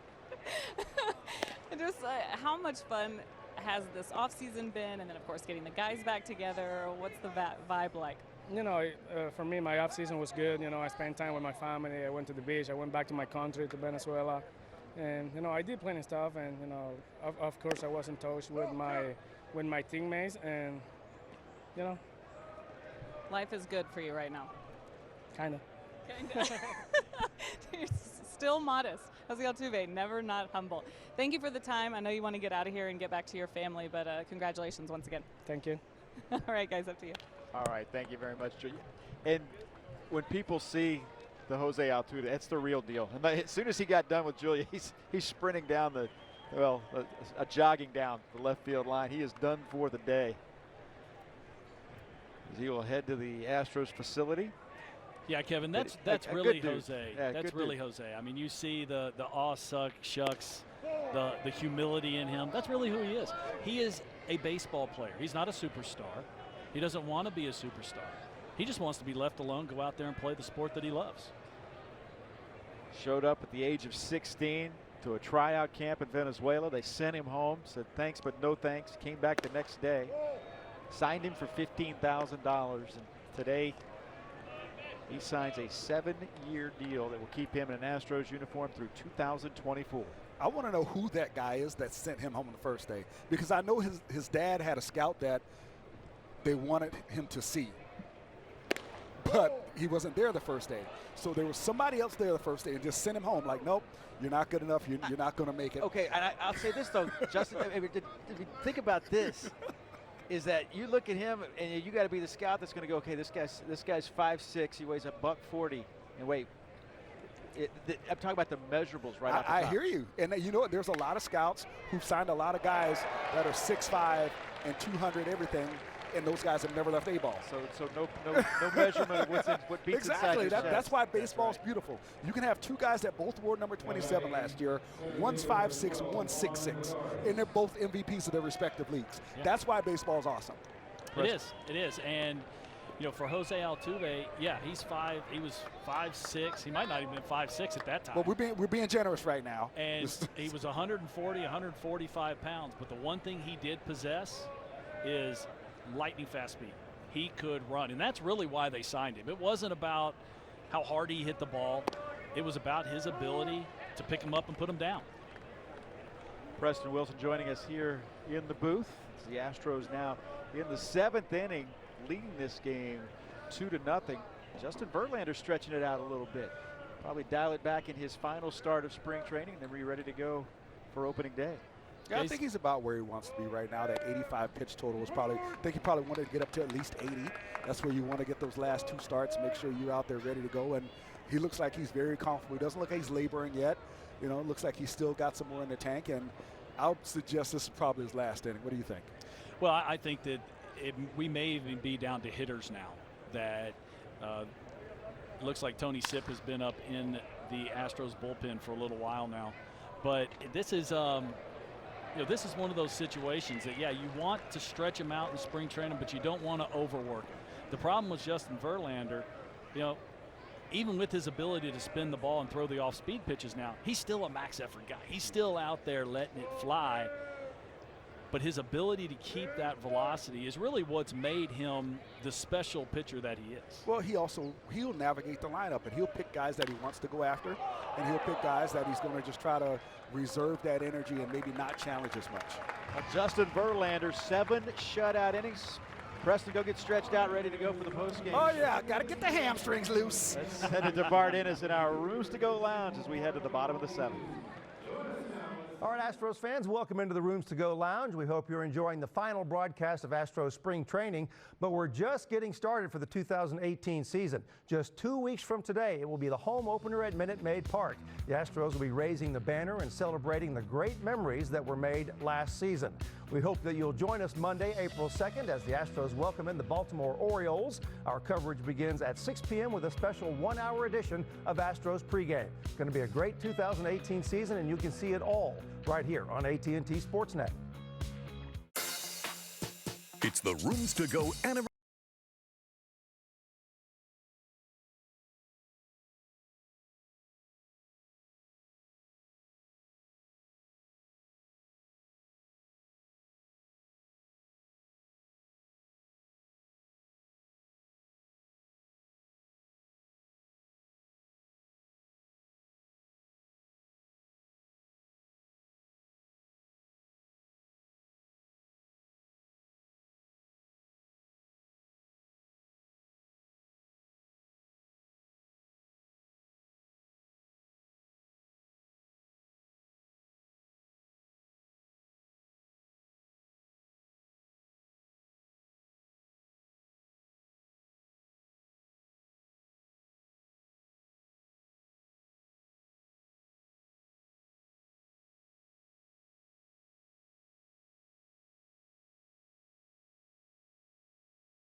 Action at the 15 ballpark of the Palm Beaches.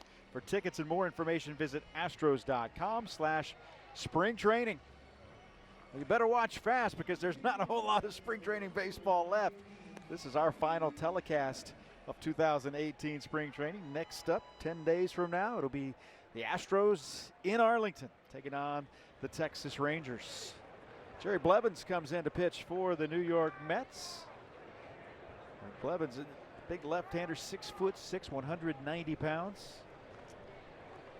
Yeah, the 11-year veteran, one of the better left-handed relievers in the game, just very quietly goes about his business. Kind of a left-handed specialist. Last year he pitched to a 2.94 ERA, 75 games, only 49 innings. Yeah, 7th appearance so far in the spring. Oh, it's going to be a good bunt. Tough play, and that's a base hit for Tony Kemp, and he'll go to second base as the ball goes into the dugout. So a single and an E4. With a left-hander on the mound, what Tony did here, he's decided to take this ball with him to first base. And once it gets by Blevins, with Tony Kemp's speed, you're just simply not going to get him at first base.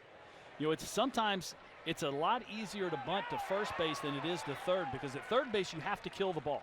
You have to take off the pace.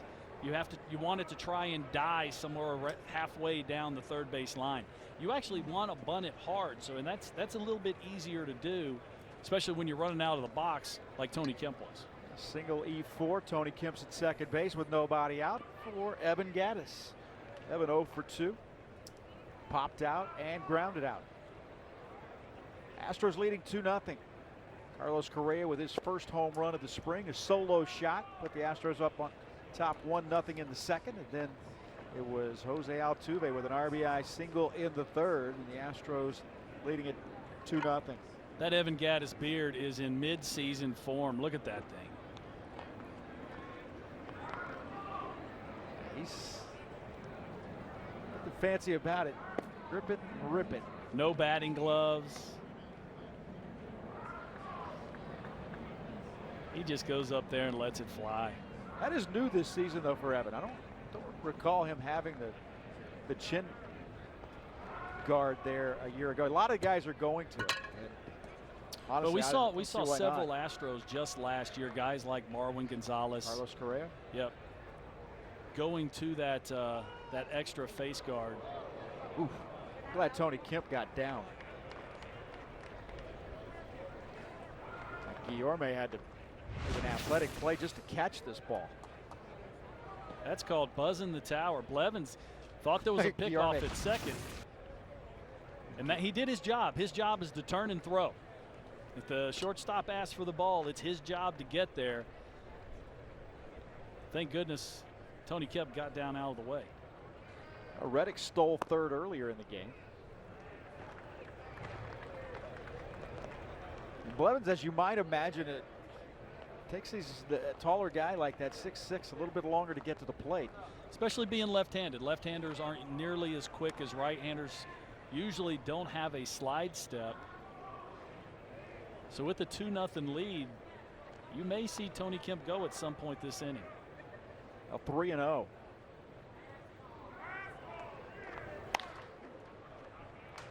Green light. Gaddis pops this one up. For the second time today, pops out to the second baseman. 1 out. Gonna bring up Jake Marisnik.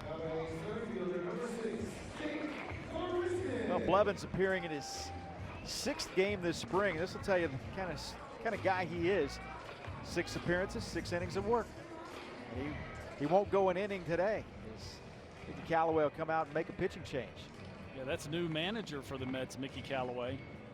Coming over from the Cleveland Indians, where he was a longtime pitching coach. Getting a chance at the managerial spot. They'll take a break. Astros on top, 2-0. You told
Remember this in May. 2 outs in the 9th inning. What looked like a game-tying single. Jake Marisnik gets Jacoby Ellsbury at the plate. And that was typical of the type of plays that the Astros made last season. Exciting, a walk-off throw out at home plate. This is one of those intangibles that we were talking about. It's not necessarily about just hitting the home runs. Jake Marisnik charges this ball incredibly well, makes a strong throw.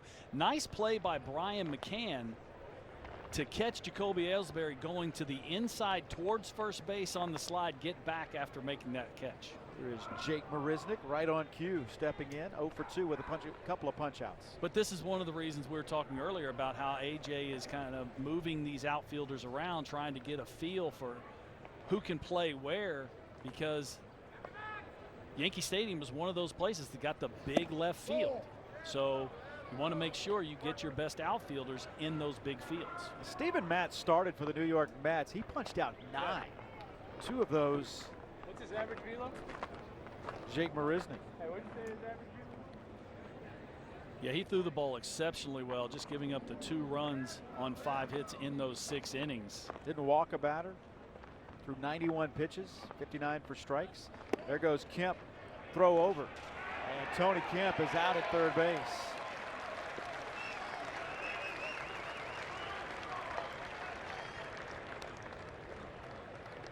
Well, we said Tony might be going sometime during this inning, and he did, but with the new pitcher on the mound, right-hander with the slide step, doesn't take nearly as much time to get to the plate. That's Ramos on the mound. Tony Kemp clearly out at third. Jay Ramos, that is a ball.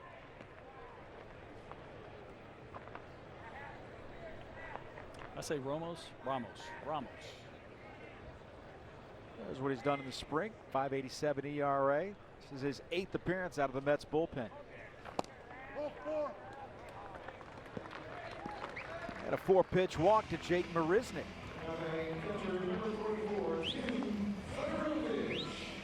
Tim Federowicz will bat now with the 9-hole. Brian McCann's original spot.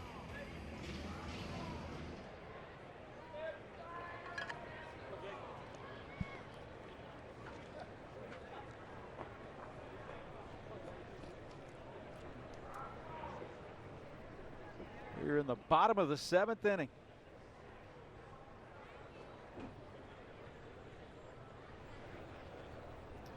Federowicz has gotten quite a few innings behind the plate this spring. I remember last year, Brian McCann wanted to make it a point to catch a lot of these innings, a lot more than a usual veteran would do, just to get a feel for his new teammates and that make sure that battery was on the right page.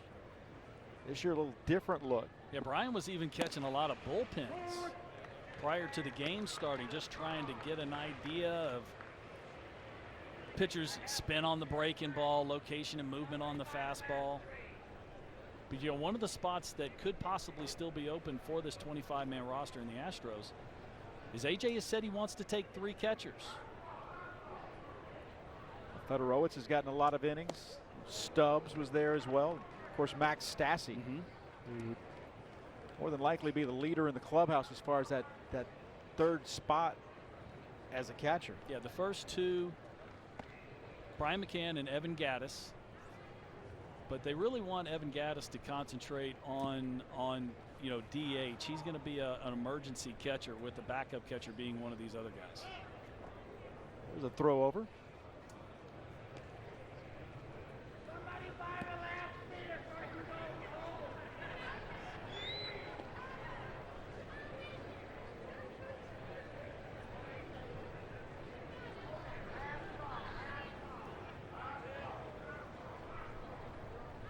Ball and 2 strikes. Reload swing, able to foul it back off the catcher's mask.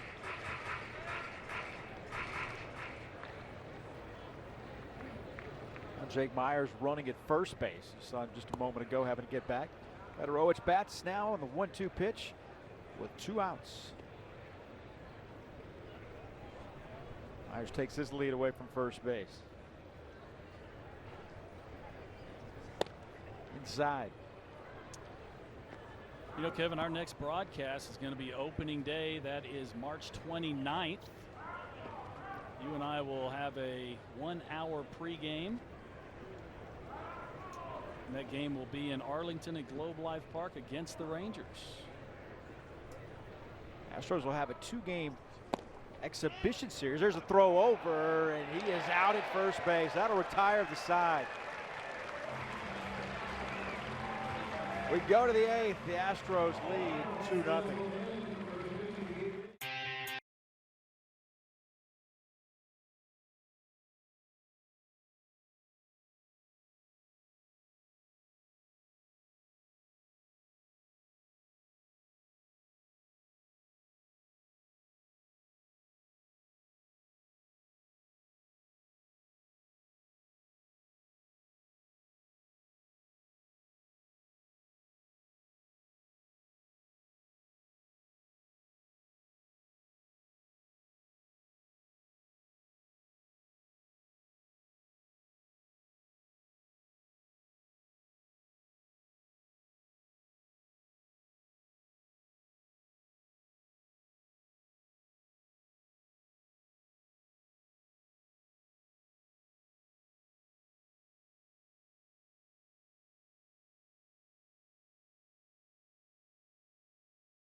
hosted by authority of Houston Astros LLC and may not be reproduced or retransmitted in any form, and the accounts and descriptions of this game may not be disseminated without the express written consent of Houston Astros LLC.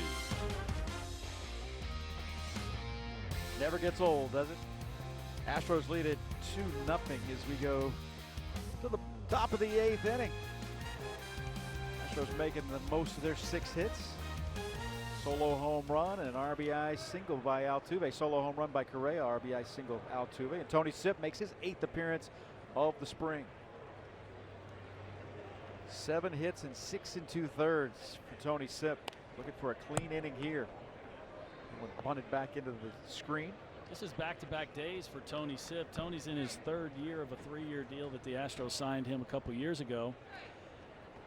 He's the only lefty out there right now, so AJ has to make a decision how he wants to orchestrate this bullpen. But this is one of those hurdles that every reliever has to cross before the regular season, and that is, you know, being able to pitch back-to-back days. Because once you get in the regular season, you want to make sure that, you know, there isn't any residual soreness that he couldn't do this, to make sure he has that availability in the regular season.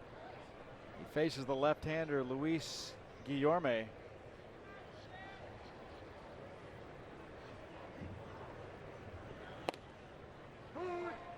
Strike 2.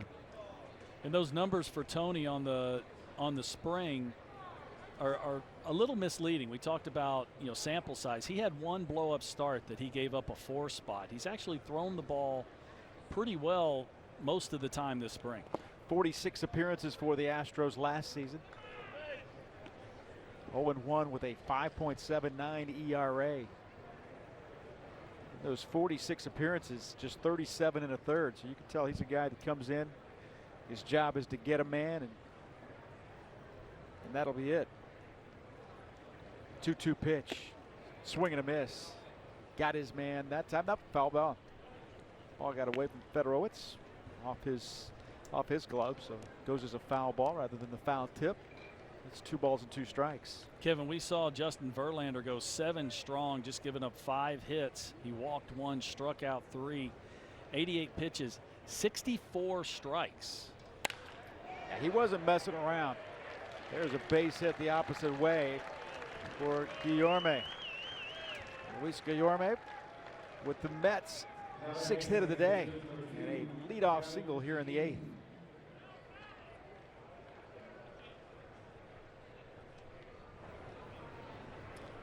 Nice piece of hitting by Guillorme, getting a fastball up down the middle, but not trying to pull it. Stays inside it, hits it down the left field line for a good clean single. Gavin Cecchini now bats. And that ball thrown away, but Tyler White able to get enough of it to make sure it doesn't get down the line. Tony didn't put a whole lot on that throw, and it bounced right in front of Tyler White. I think Tyler was expecting a little bit more pace on that throw, but knocked it down. It went almost all the way to the dugout, but runner wasn't able to advance. Cecchini batting in the leadoff spot here for the Mets. They turn that lineup over. Cecchini, a former 1st-round draft pick. Matter of fact, he'll always be a 1st-round draft pick. 12th overall pick in 2012.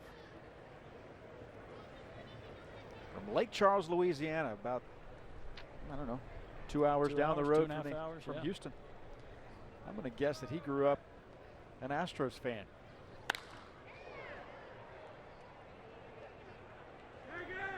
Cecchini hits that one high to right field, and Derek Fisher will be able to put that one away, and there's 1 out here in the 8th.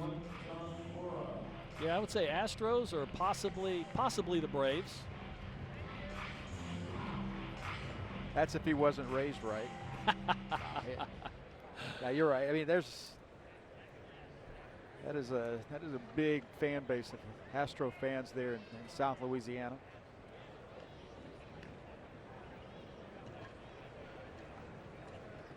So 1 out here in the 8th inning. John Mora will bat now.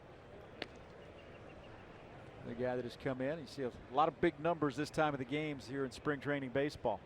Yeah, these are important at-bats for Tony Sipp. You know, being a left-hander, you need to get the majority of those left-handers out, and Tony has had issues with that in the past.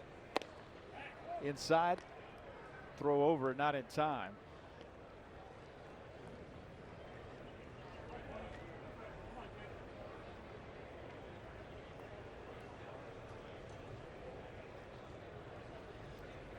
Astros lead at 2-0. This is our final telecast of spring training baseball here on AT&T Sportsnet.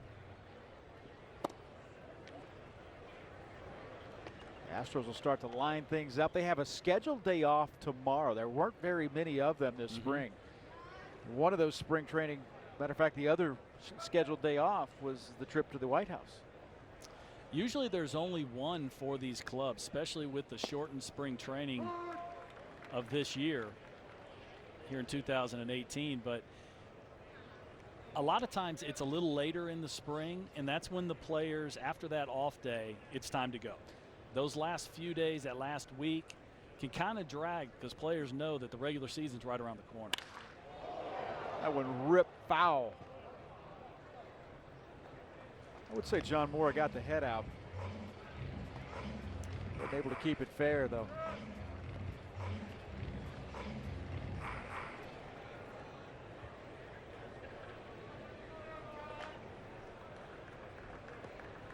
They'll finish up this week here in West Palm, then head to Houston, play a couple of exhibition games at Minute Maid Park, and then head to Arlington to take on the Texas Rangers. Right at Derek Fisher. Ball was well struck, but 2 outs. Single game tickets for the 2018 Astros are on sale right now. Catch all the excitement at Minute Maid Park with matchups against the rivals like Yankees, Red Sox, Rangers, and Indians. For more information, call astros.com/tickets or call 1-877-9-ASTROS. Well, the Astros will begin defense of their World Series crown, the first ever in the state of Texas. Then Decker hits that one, and Fisher can't hold on. Ball is loose, and now runner will have to hold at second and third on a double. As Matt Decker got around on that one, and there's runners at second and third with 2 outs here Fisher in the 8th did inning. just about everything he could. You could see him playing in the right center field gap. He didn't really lay out, but you can see right on top of the grass, you see the ball bounce and then touch the glove, but they kept the ball close enough to keep Guillermo from scoring from first base.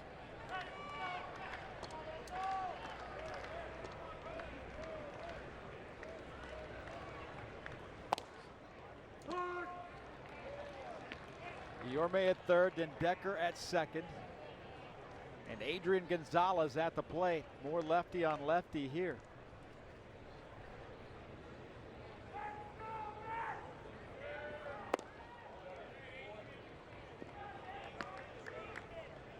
Ball and a strike.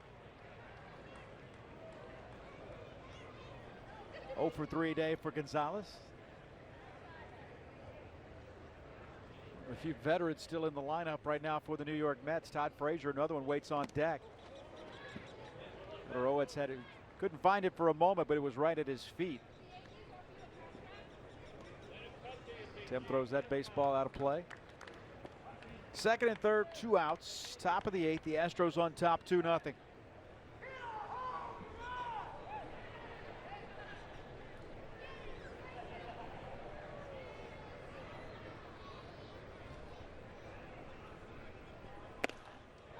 Beat him upstairs.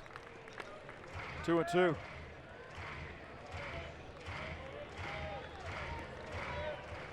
Tony featuring a lot of fastballs right now. I would expect this to be a breaking ball. If he can get it down and away, started in the zone, he should be able to get Gonzalez swinging.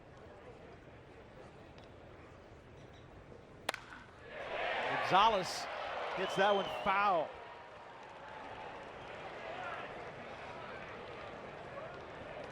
Well, Tony decided to go with the fastball, and it almost cost him with the double down the left field line.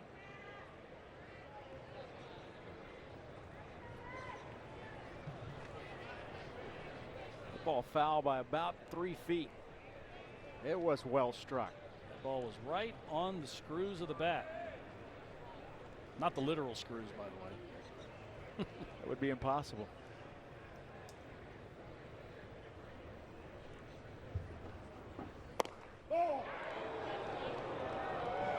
Tony wanted it in a bad way. Larry Vanover immediately with the call of ball 3. He got that ball inside just a touch, but Tony hit his spot. You see Fedorowicz. Ooh, that's a strike. Yes, it is. Well, made a pitch. Now he's going to have to make another one. Fouled out of play along the left side.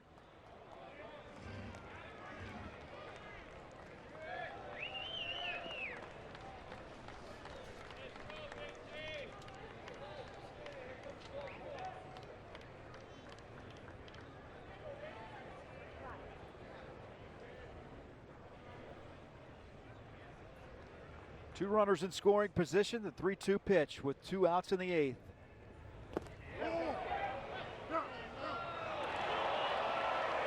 They ring him up, and that'll retire the side. Tony Sips steps through the raindrops, and the Astros take a 2-0 lead at the bottom of the 8th.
Than ever before by downloading the new AT&T Sportsnet app from iTunes or Google Play, or visit attsportsnet.com to stream on your computer. Log in with your cable account and you're all set.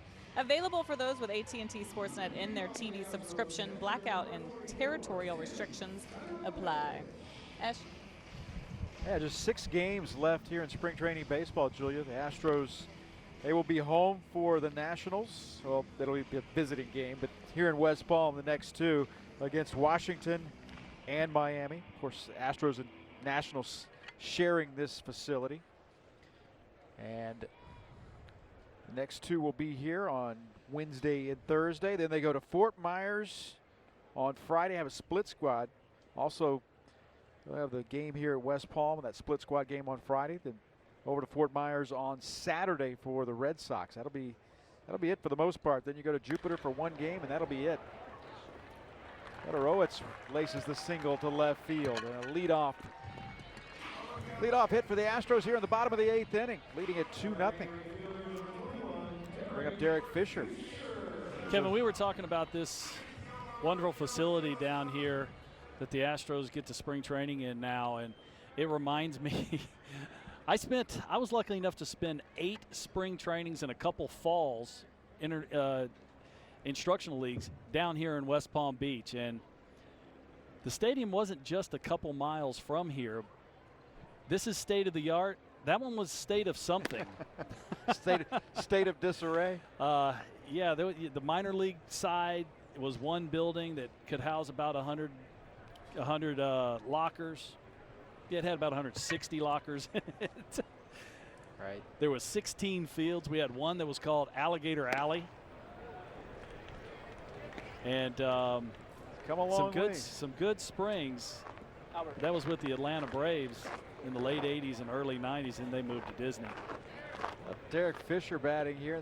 He'd like to kick it in, hitting 189 this spring, facing Anthony Swarzak, who comes in to pitch here in the 8th inning.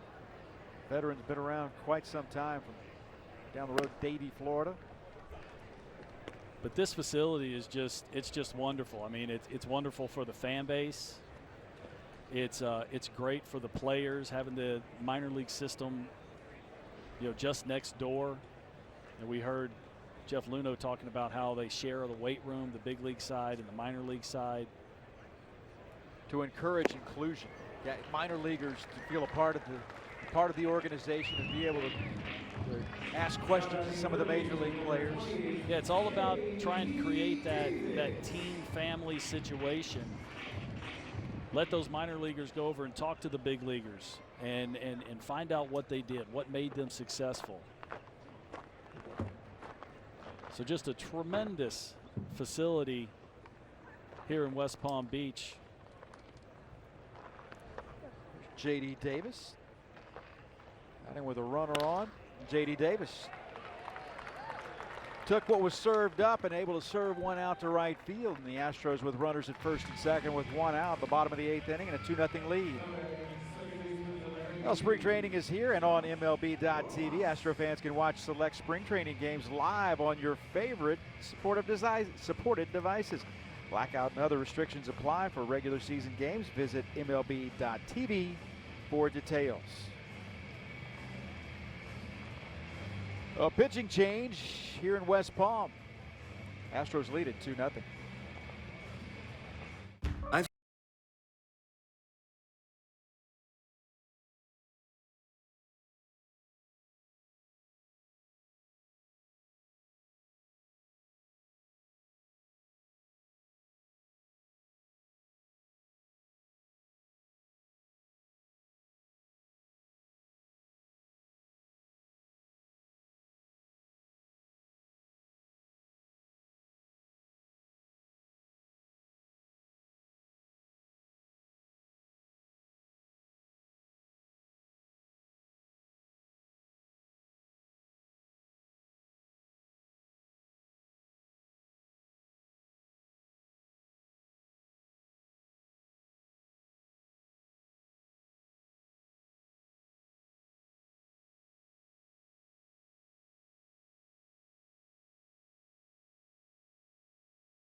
By Whataburger.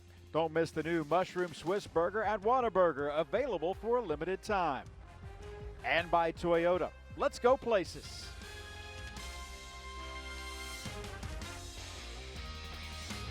Couple of runners on. The Astros on top 2-0. Not a whole lot of offense in this one. 0-7-1 for the Mets. 2-8-0 for the Houston Astros. Jeurys Familia comes in, the closer for the New York Mets, getting some work here in the bottom of the 8th inning.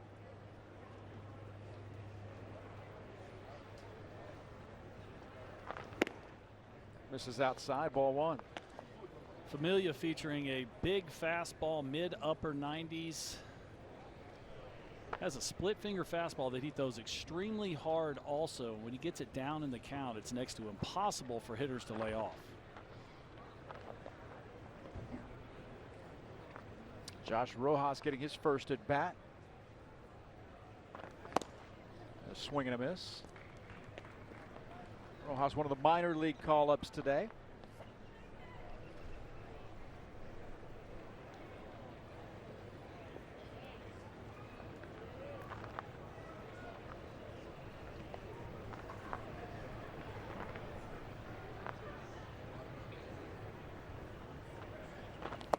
2-1.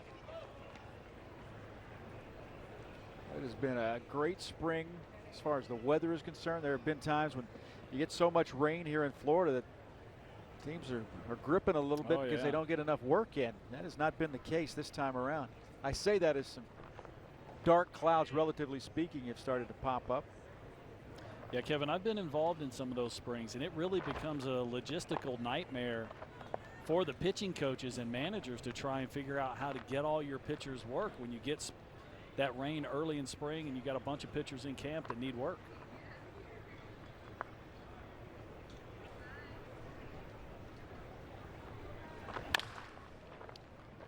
Topped over to the right side.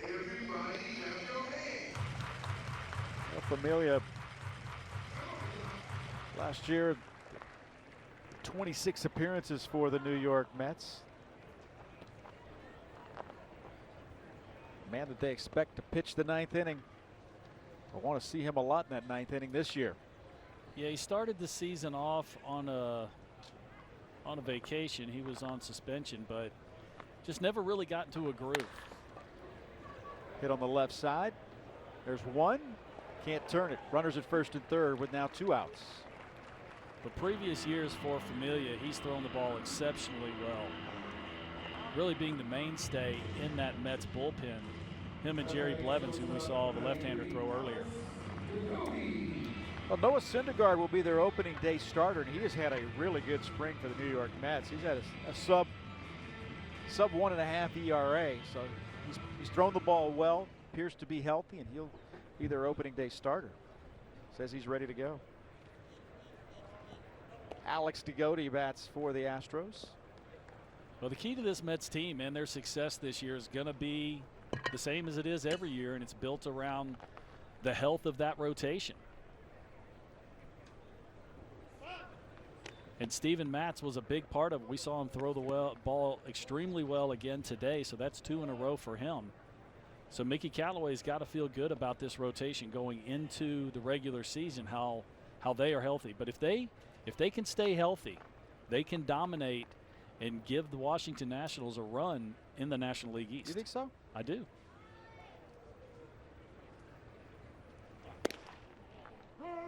In there for a strike. Yeah, I don't think they're as good of a team as the Nationals are, but I think a lot of those hitters for the Nationals, they can be pitched to. And with the dynamic stuff that this Mets team has in their rotation, they can go and throw 2 shutouts in a 4-game series. Ball's down. Ball and a strike, 2 outs for Alex DeGote. Looking for his first hit of spring training baseball. If Familia's not a comfortable at bat, he's got a little bit of a short arm delivery, and then the ball just jumps out of his hand, moving all over the place.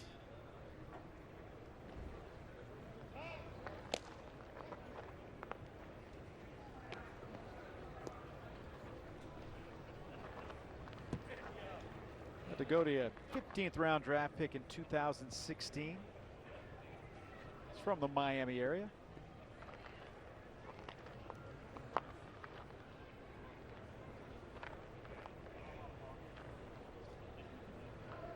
Played 3 teams in 2017. Played Fresno, Boys Creek, and Quad Cities. Grounds this one on the left side. And that'll retire the side. We go to the top of the 9th inning. The Astros lead 2-0.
Whataburger. It all started about 9 a.m. Houston time this morning when the Astros and Jose Altuve announced a new 7-year contract that will keep him in an Astros uniform through 2024. One of the top couple players in Major League Baseball, American League MVP, world champion, multiple time batting champion. If there's anybody in baseball that deserves it, it's Jose Altuve. And they also get him through age 34 in these next 7 years. And Kevin, this is very important. Those are the prime years, through the late 20s and early 30s. Jose's going to be doing this for a long time in a Houston Astros uniform.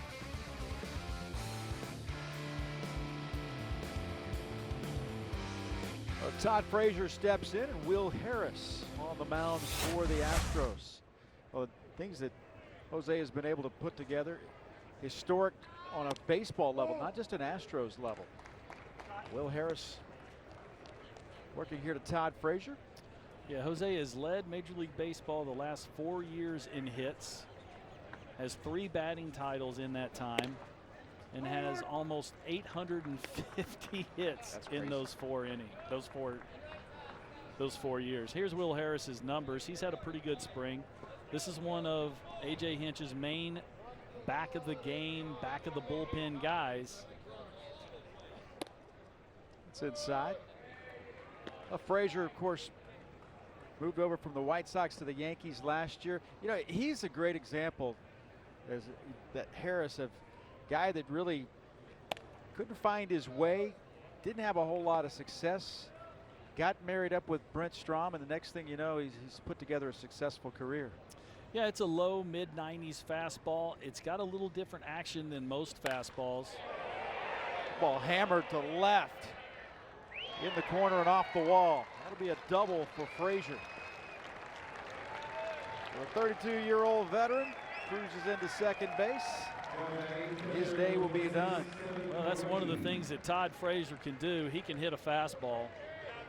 His problem is when it's got a little wrinkle in it, he has a tough time laying off of it. But that was a fastball out over the plate. He hooked into the left field corner. What I was saying before was Will Harris, his fastball usually has a little cut on it, which means it goes away from a right-hander. And you mix that with his good overhand curveball when he's throwing strikes, getting the ball down the bottom part of the zone and up to the top part of the zone. That's when he's at his best, pitching that north and south. Now Ty Kelly comes in to run. There's a couple of names. I mean, Harris was one that had not had a whole lot of success until he got to Houston. A lot of that's about being in the, growing up and maturing in your craft. Another, Colin McHugh, obviously. Yes, that was a big one. Those two similar paths to when they came to the Astros. Yeah, Colin McHugh will openly credit Brent Strom for kind of, well, I don't want to say resurrecting his career, because there wasn't much of a career prior to coming to the Houston Astros.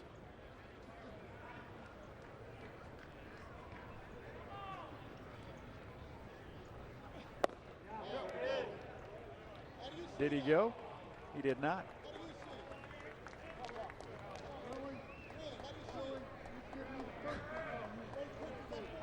Kevin Plawecki, who's had a good day behind the plate. Plawecki 0 for 3. Todd Frazier just all over Larry Vanover right now from the Mets dugout. Ball and 2 strikes. I think you may have heard that. Really? Very distinctive voice from Todd Frazier.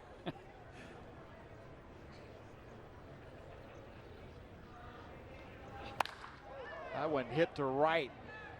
A couple of steps back. Fisher underneath it. Makes the catch. Ty Kelly will move to third base. With 1 out here in the ninth. The ball got by, but he's right there. Look at Will Harris right where he's supposed to be, backing up that base. That's called pitcher's fielding practice. Every time a ball's in play, you have somewhere to be, and Will Harris was in the right place backing up third from that throw from Fisher and right.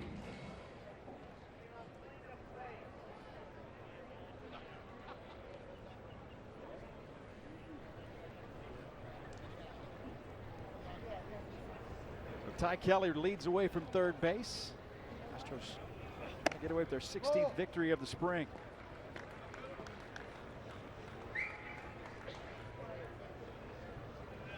So Will has had a little issue this spring in trying to get control of that fastball. Ball's down and away to Phillip Evans. And it's not usually east and west that he has the issue. It's north and south. It's the elevation control. Hopefully here in this last week he can get a couple games in and find that release point. 3-0.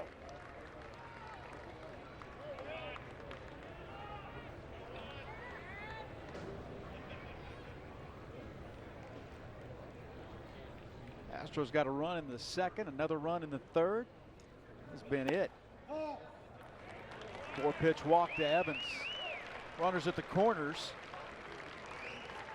Still one out. Lagares comes to the plate. Lagares started this game in center field. Look at his fourth at bat of the day. Will and the Astros are in dire need of a ground ball to the infield right I would say so. Bullet right at the shortstop would work very nicely. With one out here in the top of the ninth inning, the Astros leading 2-0 with 2 men on for the New York Mets. Strike one.